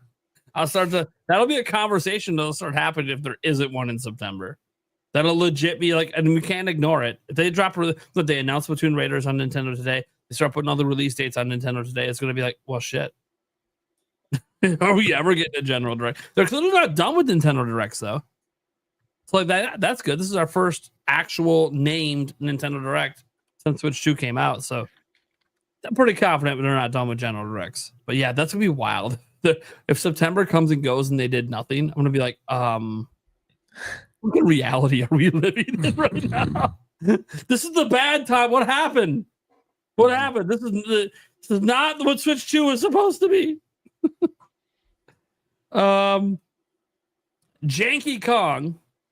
Nintendo doesn't need a first-party direct. We already know all the games coming this year. Exact dates can be released on Nintendo today when ready. Yeah. They can. Look, companies can do whatever, right? Release dates, trailer, they can do whatever they want. But like some of the games like Kirby Air Riders, we haven't even seen. Metro Prime 4, we still don't really know what separates this game from other Prime games. Like we still don't really know. Because everything they've shown so far just feels like normal Metroid Prime, which is fine. Maybe that's all it is. But I feel like there's something about the game they're not showing us. Like I'm kind of getting a DK Bonanza vibe where it's like you're just being very safe what you're showing so far, and there's something big that you're just holding back that's going to make people go, holy shit, we got to play this game. Because think about it, DK Bonanza, its hype was pretty low before that direct. And then after, it was like, remember, we weren't even mad we were getting a DK Bonanza direct back then. What do you mean we get a DK Bonanza direct? We should just get a normal direct. I don't need to see more of this game. We've seen plenty of this game. No, that was the right choice. Nintendo knew what the hell they were doing. So I think in Prime 4 has that moment coming still, but it's interesting because I just think so many of these games we've barely seen. Mhm. So it's not just that we need release dates. We need to actually see these games. I mean, Splatoon Raiders still technically don't even know what kind of game it is. Like we really need to see these games. So that's why, you know, I can accept the argument we don't need a first party direct right this instant. Because it's pretty obvious none of those games are coming out in August, right? So they got they got DLC and they got Dragon Drive in August. You can call it light, whatever, doesn't matter. That's what's happening unless there's a surprise shadow drop or Got something. Kirby as well. Kirby, yeah, that's a DLC. But I think that they can only make it to September. If they don't do anything in September, I think people are, even if they're, we give a release date for a September game on Nintendo today. I'm like, okay, you still need a direct. Give me one game release date does not mean I don't need a direct. So even if they tell us in August the game coming in September, like whether it's Prime 4, whether it's Kirby Air Riders, we haven't even seen the game yet, that'd be fucking wild. But it's like, okay, but I still need a direct. That doesn't replace a direct just because I know what game's coming out in September. So, yeah, I agree they don't technically need one now, but if we don't, we definitely need one in September. Brandon Clowers. Why did no one put Mortal Kombat Legacy Collection on their card? It's been announced, just no date yet. Yeah, Stash was pushing me a little bit on that because I had 12 on there. I think they could use both to kind of build off each other. And then also with the new movie coming out as well, kind of just do like a trifecta thing. That's just my gut feeling. But yeah, Legacy Collection could be an obvious one. We're visiting their booth at PAX. Yes we are. Because I want to get that commemorative Mortal Kombat pin. I knew you wanted that. Of course I do. I love pins. Wait, there's a Mortal Kombat pin? If you go Yeah. to their booth? Oh my god. I tagged you. Yeah. Oh, that's right. Yes. Now I remember. I'm brain dead. Now I remember. Oh, yeah. Now I remember. Remember, gamers over there for 3 days. We got to make sure in those 3 days we hit everything he wants, like that commemorative pin. Yeah. Oh, yeah. Also, then he says, why no 007? Like GoldenEye on Wii. Well, we technically have a 007 game already. First Light. Yeah. I Like had that on my bingo card. Yeah, that's already announced. We've already actually seen a lot of it. Like a lot of it. They've shown a ton of that game. So yeah. Yeah, there's a 007 coming. Is it going to be good? I don't know. I mean, the team making it is like the Hitman team. It looks fine. It looks almost better than Hitman, to be honest, but we'll see. I think it's going to do really well. Waiting on reviews on that one before I decide to pick it up. Demon Brawler says, Nintendo Prime, I love your card, but did you make it after an eatable? Have you been edible? No. Wait, is that the eatables? Is that the peanut butter and jelly things? You know what I'm talking about? Vegetables? Yeah, Uncrustables. I was way off. Are you talking Feastables with Feastables? I think that's what I was thinking of. You know what? What are you talking about? Speaking of eatable or the Uncrustables, when I texted you guys or messaged you guys over the weekend. So we had a ton of birthday parties this last weekend on Saturday. I'm at Chuck E. Cheese at 10 a.m. That was the first birthday kicking off, right? Literally an hour away, at least an hour away on the other side of Arizona. And yeah, I get there and I'm so disgusted. You guys saw how mad I was. Because no real games. Well, yeah, I expect there to be like trash games, but I swear to you, everything was just casino style games for kids to win tickets, to win the shittiest prizes ever. I'm just like, dude, and so many of them are broken. No, where it literally just eats your money, and like, of course, no one wants to help. The only reason I'm bringing this up is because I was reminded when you said this eatable, it made me think for some reason on Uncrustables as well. I'm sitting there, right? And the pizzas come out. The kids are all like hyped, right? To eat pizza because it's fast food, right? Fucking pizza, yeah. And I'm just looking at the kids, like these big smiles on their face. There's a kid sitting there. He looked like Charlie. I told my kid, I'm like, he looks like Charlie from Charlie and the Chocolate Factory. It's just so weird. Like he literally looks like the reincarnation of my. I don't know why. He's sitting there eating an Uncrustable while everyone else is eating pizza, and he just had this look on his face, like It's the greatest thing ever. no, like, he was pissed. He was pissed? What? He wanted pizza. Pizza is Look, awesome. Wait, look. was he not part of the party? Oh, he was a part of the party, was he? No, he was part of the party. Oh my God. I don't know. Like I'm like looking at. I'm not. Look, I don't have kids. Yeah. You know, obviously, but Intolerant. I mean, I don't know if he's eating an Uncrustable. There's no Like- cheese in that. But they're not. I know, but they're not great for you. So maybe it's that. I don't know what it was, but I was kind of looking at him. Like, kid. Like I don't know what it is Damn it, about I'm gonna have to Uncrustables. stop and get one. I on don't the know way what home. it is about Uncrustables. They somehow taste better than when I make homemade peanut butter and jelly, and I don't know why. Yeah, I'm gonna have to stop and get one. Except on the way unless home. unless you toast the bread first and have the hot. Oh, that's good shit. Haven't had oh that. in a yeah, while. oh yeah. Yeah. The birthday boy is funny. So I got a comment in the chat. Said, remember when it was Showbiz Pizza? So the birthday boy Jordan, Chucky comes out petrified. Literally runs crying, petrified of the mascot. Well, he does You know what I look mean? creepy. He does look kind of creepy. Mhm. He's No, always creepy. I agree. And it was so bad, he didn't come back in. Like dad took him out to the car. Like hour goes by, hour and 20 minutes. Like, So all right, who's well, like- the next party's coming in. So that was that. He literally left his birthday, the birthday boy. But I was saying, I'm like, hey, like, man, imagine if it was Showbiz Pizza. Of course, I'm old, so no one knows what Showbiz Pizza is. I'm like, dude, it's like Chucky times like 10. Do you guys, Alyssa, Landon, do you know Showbiz Pizza? Never. Does heard of it. anyone else know Showbiz? Never heard of it. What? I'm not familiar with it. No, Dude. honestly. Animatronic, like mascots on stage? Oh my So- god! Is this Uh-huh. is this what the fucking one game book series thing is based on? The Freddy's thing? Yeah, the Freddy's thing. You know what? I always wondered if it was. I don't really know much about it.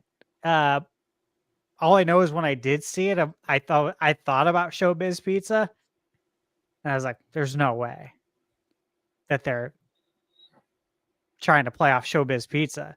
Showbiz Pizza though was messed up, and it's one of those '80s like things. How like we grew up with crazy cartoons and like movies Yeah. for kids that will A scare lot the of shit fever out of you. dream stuff. Yeah, like Return to Oz. You guys have Oh, seen, yeah. where they take the heads off and stuff. Apparently, there's a few Chuck E. Cheeses that still have the animatronics. Really? Yeah, there's a few of them. Northridge, California location has the full stage animatronic band still. Oh wow. You guys remember Discovery Zone? DK Discovery Yeah. Zone? Yeah, that I Yeah, remember. going DC at Discovery Zone when I that's can right. let loose and be on my own, right? There you This is go. relevant to what we're talking about. Quick, Revolution Electrica is like, did you see the Chuck E. Cheese was arrested? Yeah, I saw that. I did. Yeah. What a cover. What a cover, though. Like, low key, I'm like, smart, stupid, smart, right? Like, It's like the picture with the kids in the background, like they're all excited and they're like, that this is like a criminal just getting arrested right now for credit card fraud. Like,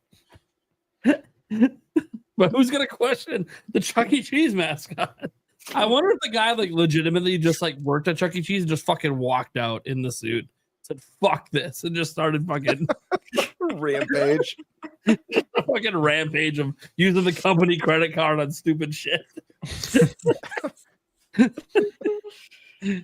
Ends at a fast food joint before he gets arrested. This is how I let you know I quit.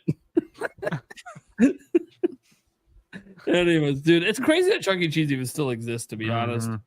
But I never got to go as a kid, so I've actually never been to a Chuck E. Cheese.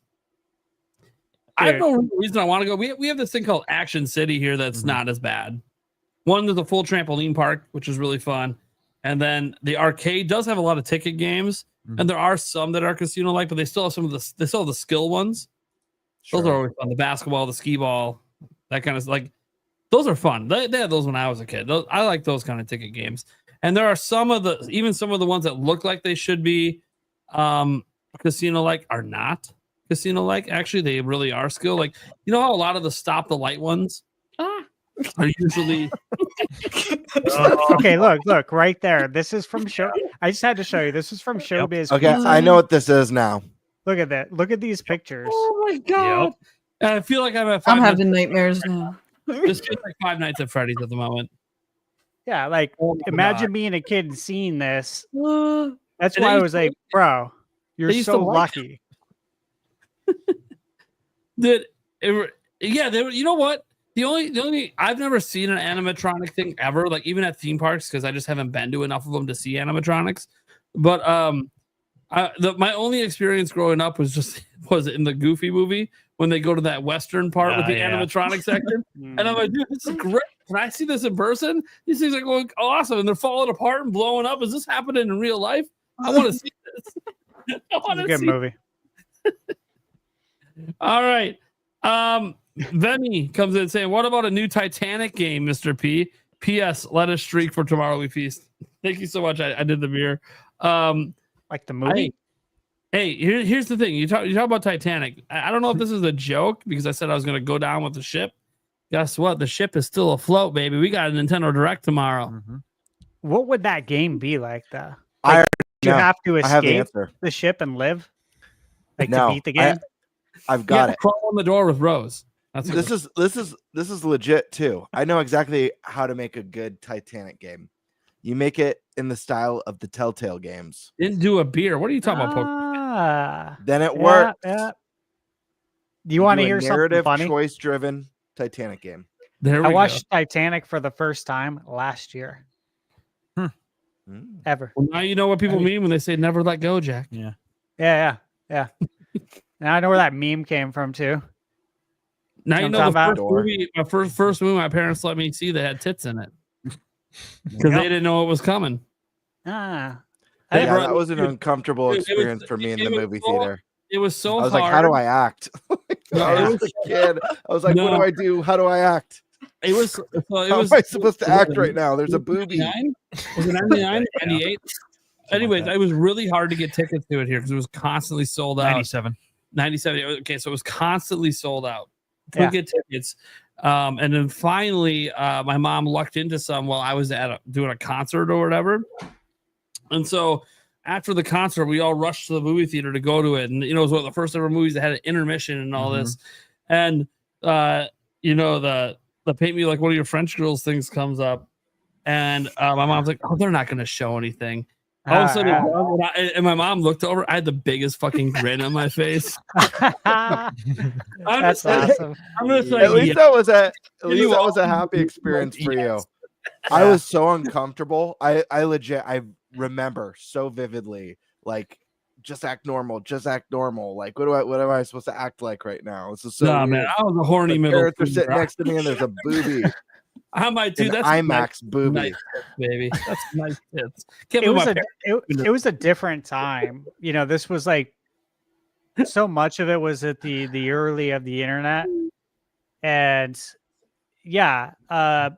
seeing that, I still try to be as professional as possible when speaking about this, but seeing that in movies back in the day, Seeing what exactly? or knowing about it, like you knew which movies had Knowing that. about what exactly? You know what I mean? Can you be a little bit more specific? Like, Because how else were you gonna see it? See what? What tit? Yeah, Scramble vision. like you exactly. You had that. You had the channels that you turn on and wait for it to descramble, maybe. Well, yeah. Yeah, you know what I'm talking about. Scramble channels. That's terrible. We shouldn't. It's be talking terrible. about this, Yeah, guys. it's terrible. There but was a VHS it's my life. parents rented once that I decided to watch when they were gone one night, and it was definitely it. God, what was that movie? I can't remember, but it literally the whole story was just about this chick cheating on her husband, and there's just nude like the whole movie. I'm like, dude, What are my parents watching? Yep. I love it. The young child watching this, going, "What are my parents watching?" As you proceed to watch. Dude, I was a horny kid. It is what it is. All right? I wasn't complaining about what I was seeing. I was wondering why my parents were watching it. I get why I want to watch it. I like naked chicks. They're married. What are they doing looking at other naked people? That was my thought. Like, what are they looking at other naked people? Me? I'm a horny kid. I'm supposed to be looking for this shit. I can't do this on a 56. All right. Simmer down. An image on the 56K. I tried. I'm gonna be waiting forever for that to load. So VHS is on repeat. That was the way. Yeah. Gotta wait for that rewind. Don't worry about it. It's worth it. It's faster than the modem. Yeah. Oh man. You guys today with your smartphones, you have it so easy. Oh yeah. So easy. When do you all think a new Castlevania will come out? Oh, there's a good question. Well, look, Konami's been following a pattern. Okay. So they released the Contra Anniversary Collection, and then they released Contra Operation Galuga. So they introduced Contra to all the new kids on the block, so to speak, the new gamers. And then they came out with a new IP. Metal Gear Solid Collection. Released that, introduced the IP to, everyone who's never heard of Metal Gear before. And now we're getting the new Metal Gear, obviously remake. They did the same thing with the arcade stuff. We're getting the Gradius collection. In fact, I think that's coming out in like a couple weeks here. And then with Castlevania, they gave us the Anniversary Collection, then the Advanced Collection, then the Dominus. So it's been introduced to everybody now. All the great games. You got the show on Netflix that's done very well. So well that, got greenlit for a new adaptation of it. So to me, I contemplated putting it on the bingo card. That's where I'm at with it. It is so due. Oh yeah. And for historical reasons too, if you look at Konami's patterns of releases. So any day. All right. Yeah. Not quite dead. Over there dropping that 20. Thank you for that. Damn. Oh yeah. Demonic Brawler. LMAO. ThunderStash said Ubisoft is too soft. Oh my god. Well, we just had a story where I wasn't too soft. So moving on. All right. Demonic Brawler. Good night, everybody. The funny thing is I make this joke. Yeah, I know. I make this joke. True or not, doesn't matter. Make this joke. Earlier we were talking about the punishment. Viagra and Viagra and laxatives here. So I mean, fair enough. My mind was not here until that joke happened, and my mind hasn't left this zone. I was just keeping it suppressed until Titanic came up. I'm like, oh no. When I think Titanic, I only think about the tits I saw when I was a kid. It just is what it is. What the hell, dude? Yeah, it's my most vivid memory of the movie from when I was a kid. I've obviously seen it as an adult, and I recognize the rest of the parts of the movie that were good, but that was my favorite part when I was a kid. What about the iconic propeller? The ding on the propeller. Yeah, that was kind of cool. Yeah. Of course, as the kid, it was the iconic hand coming down the back of the thing when they were doing it. Yeah. Dude. It is what it is. What do you want me to say? That I was a horny kid. I remember all of that. Oh, you get it, dude. I get it. Keep I became saying a it. huge American Pie fan back then, man. Yeah. Yeah. Understood. Nadia, come on. Solomon Battle. Hot take. I think Metro Prime 4 got delayed. Ooh. Again. It better not have. You're right. I don't think it got delayed. I don't think so either. I can only speak from playing it, and it felt like a completed game. I mean, And why would they have the out now signs? Yeah, and why would you have like a playable demo? This isn't Silk Song. Yeah. Come on. Yeah, I think they're just making some last minute polish to the multiplayer mode that's going to be part of the big reveal. Yeah, and maybe it's coming out later. Maybe it's a December game. Who knows? But I think it's coming this year for sure. I think it's done. Okay. Well, there we go. Come on, brother. Honestly, I'm surprised AC Shadows will be coming to Switch 2 after the backlash about the game disrespecting Japan's culture. I don't think that Nintendo really cares too much about that. That's more of an internet thing. Yeah. Let the consumer make the decision. I just realized that Landon brought his dog in the picture. I understand. After the conversation we just had, we gotta. I needed some comfort. You scaring me. I didn't realize that this was the show I signed up for. My bad. I was like, man, where am I at? Next invite, I'm out of here. The Nate After Hours. Like, oh my God. I mean, you saw the intro to the podcast, right? I mean, you didn't even give me a warning with that one. I mean, you gotta prepare me for that. That set up the show expectation. The puppy podcast now. Gaming with hip thrusts. Yeah. It is what it is. Twisted nipples. Lots of milk. You know me. Juicy man, but one thing is, GameBird hates milk. He doesn't even like it. I hate it more than anything. Jokes. It's awesome. Oh my God. Anyway, choose man. I just want to play the game. If it's on a key card, I'll get it that way over digital. I mean, there's resale value there too, obviously, for some people. But okay. Uncario, Final Fantasy IX remake, anyone? Could the rumored game show up in this direct? Dude, that would be epic. Massively epic if that was in it. I don't think it will be, but I mean, this is one of the only, if not the only game from that NVIDIA leak that hasn't come to fruition. Yeah, so, no. I'd love to see it. But dude, you can't. First off, you're in the middle of a trilogy right now for Final Fantasy VII remake trilogy. Mm-hmm. I don't see them saying, hey, let's show them Final Fantasy VII remake again, give a release date, show them Final Fantasy Tactics that's coming out September 30th. Mm-hmm. Show them Final Fantasy IX remake. Oh yeah, and then let's remember, what was it, a month or so ago? The director said, now we just need to get Final Fantasy 16 on Switch 2. That's the last thing we're doing for the game. That's overkill, man. Yeah. Which Square, to be fair, Square has been guilty of this many times where they've like over flooded with games to their detriment. I agree. Like that's I feel like why they're trying to course correct. Visions of Mana. Yeah, like I had Visions of Mana on my list. I'm like, I gotta remove it because I had that on there. I had Kingdom Hearts because it's like they gotta spread it out. Yeah. Whichever way they do it, I don't care. But we already know we're getting remake, and I have Tactics pre-ordered, so we're getting two. As long as 7 remake stays on course, we're getting 2 this year alone.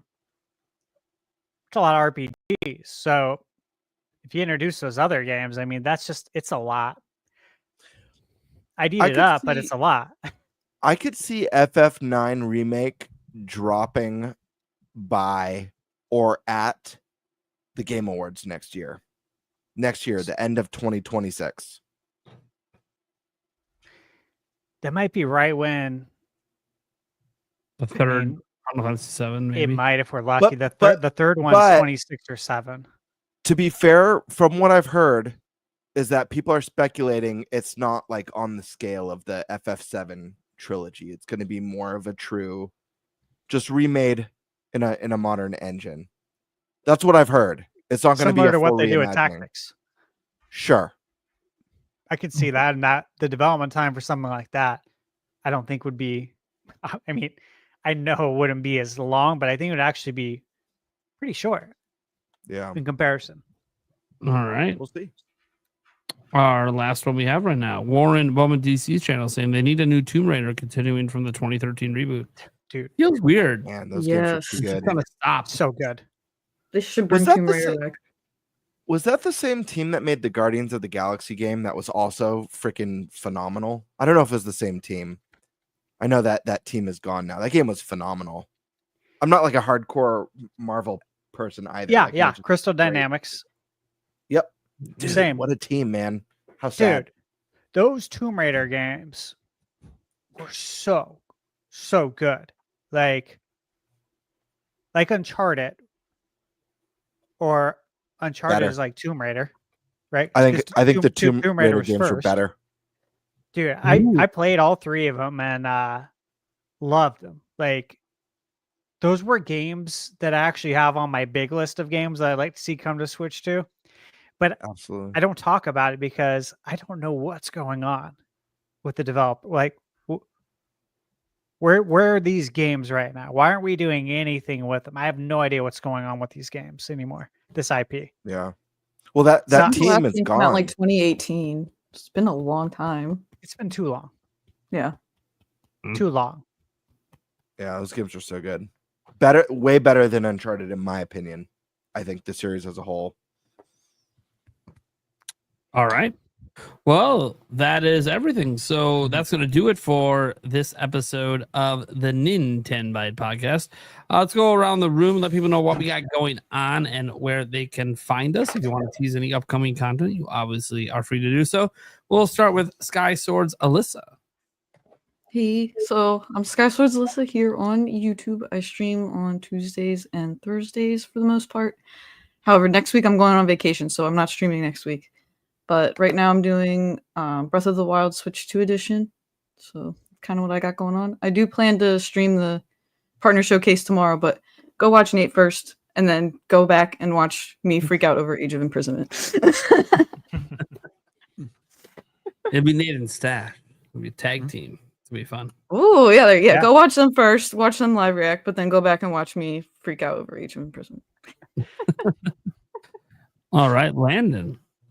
You can find me Nin10doland on Twitter, YouTube. I promise I'll stop complaining about Mario Kart on Twitter now. I'm playing. I moved on to Donkey Kong physically and mentally. So we'll be talking about Donkey Kong nonstop the next couple of weeks. And yeah, I'll be covering the show tomorrow and just excited to see what else the rest of the year has in store. All right. Eric Mohr. Yeah. You can find me here and on our Clips channel. There you go. GameBird Classic.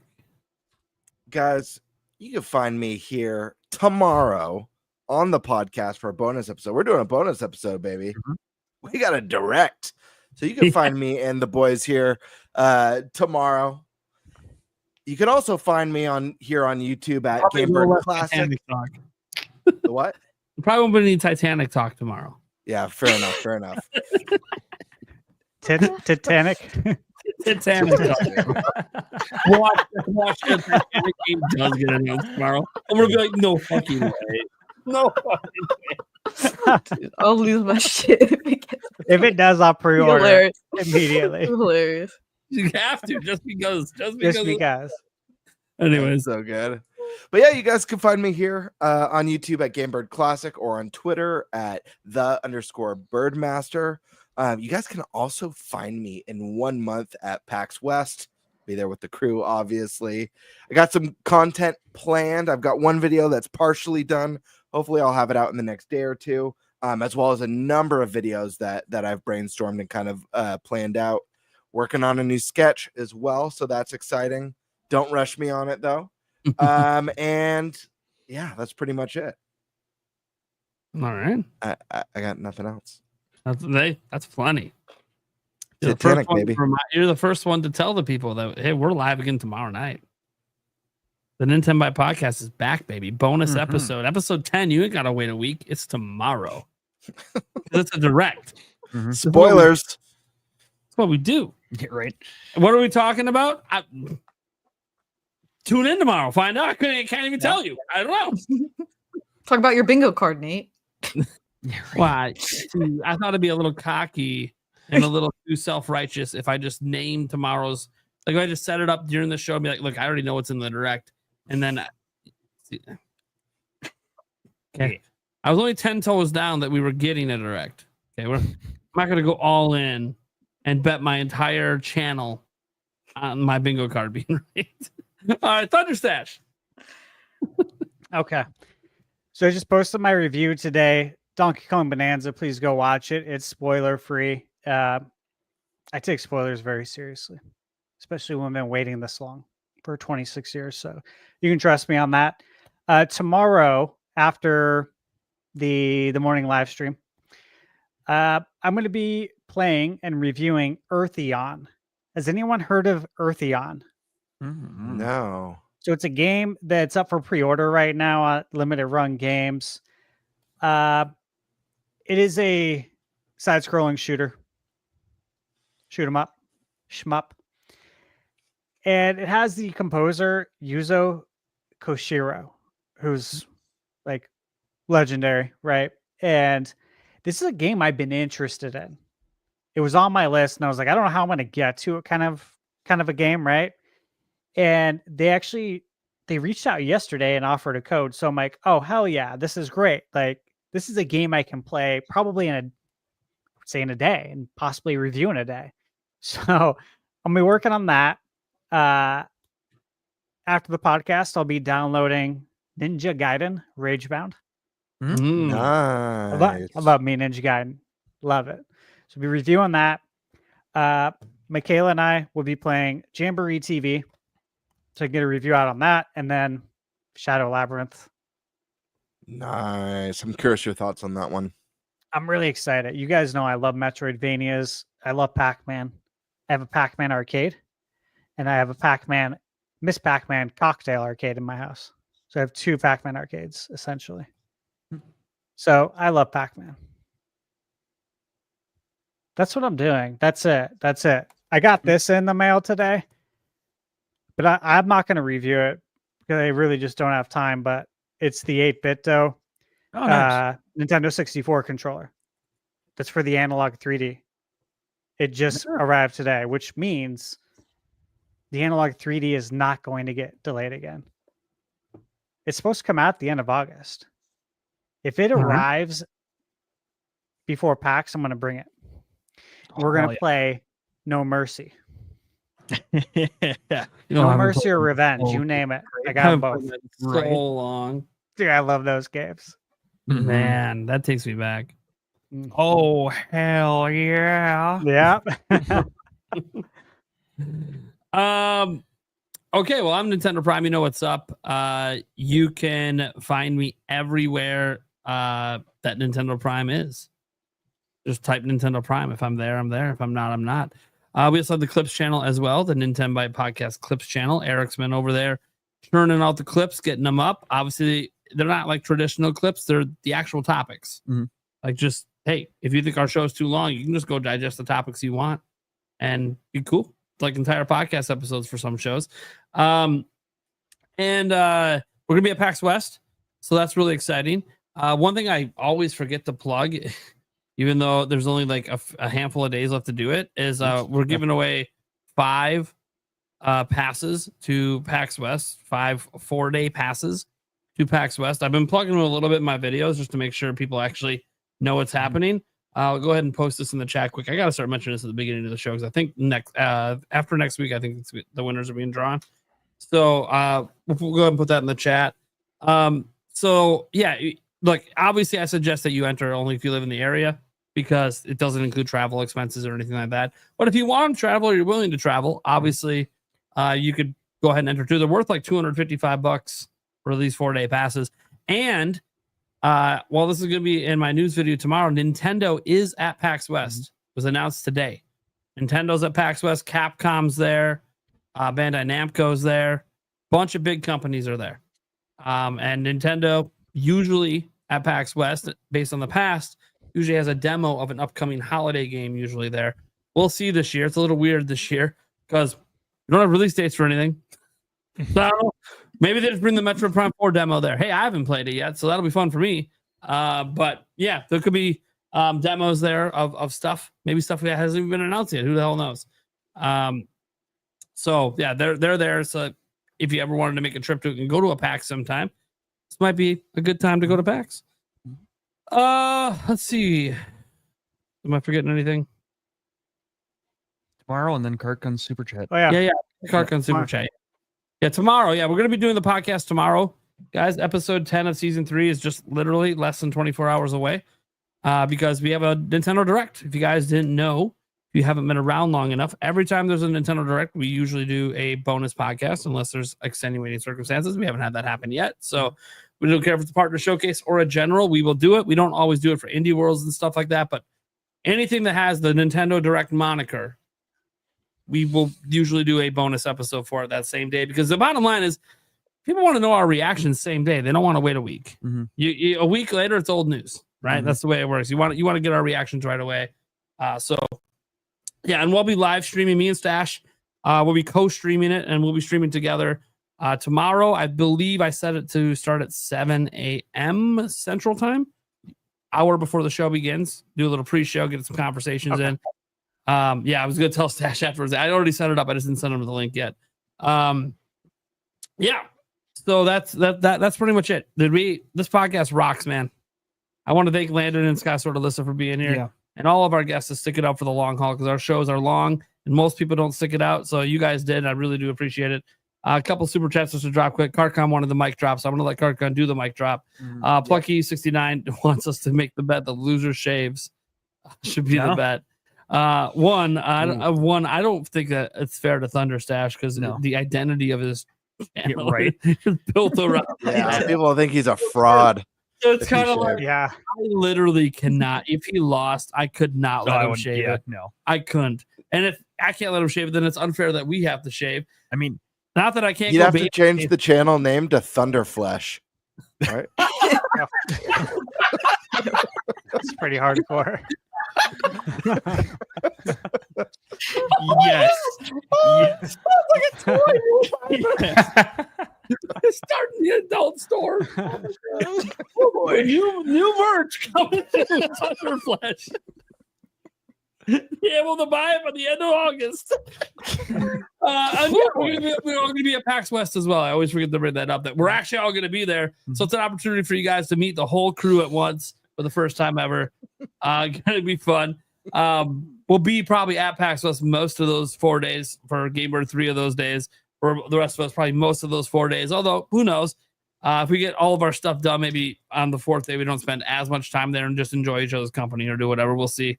If we get through everything, there's so much going on at these events.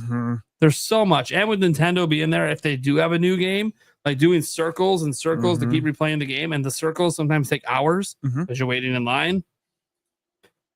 Thankfully, day one, though, we get early access. So whether or not they're going to let us play the demos early, that's not always the case. Right, no.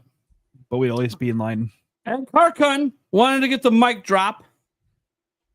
Our resident Japanese fan. Silk Song trailer plus release date. Hades 2 shadow drop, mic drop. Thanks. Done. I do like the Hades 2 shadow drop a lot. Yep. That is something I considered throwing in there, but saying it would put me at a disadvantage, obviously. But yeah, I could see something like that. Could you guys? Yeah, totally. Oh, hell yeah. It's been in early access for a while. I think a shadow drop works for that game. It has. We're like over a year, right? Yep. Well over a year. All right. Well, guys, we don't have an outro right now. I'll have that fixed for tomorrow night. I meant to fix it for tonight because the outro we were using, if you guys didn't know, got us copyright in trouble last week. So the show literally died and stopped getting views. Our show usually gets like 5,000 plus views after the fact. Didn't happen because we got copyrighted. So no outro this time, but I will have the old outro we were using before back to stand in, because I'm, again, not putting pressure on GameBird to replace it. This is my bad. I forgot that the song in that outro, that's why I wasn't using that outro I can make anymore. it temporary pretty easily for you. I literally forgot that outro song, that's why I stopped using it on my channel. Even though I own the rights to it, I have the license. But YouTube, the way YouTube works, they just don't care. So, all right, guys. We'll catch you literally tomorrow. Yeah. Bye, everyone. Bye. Good night.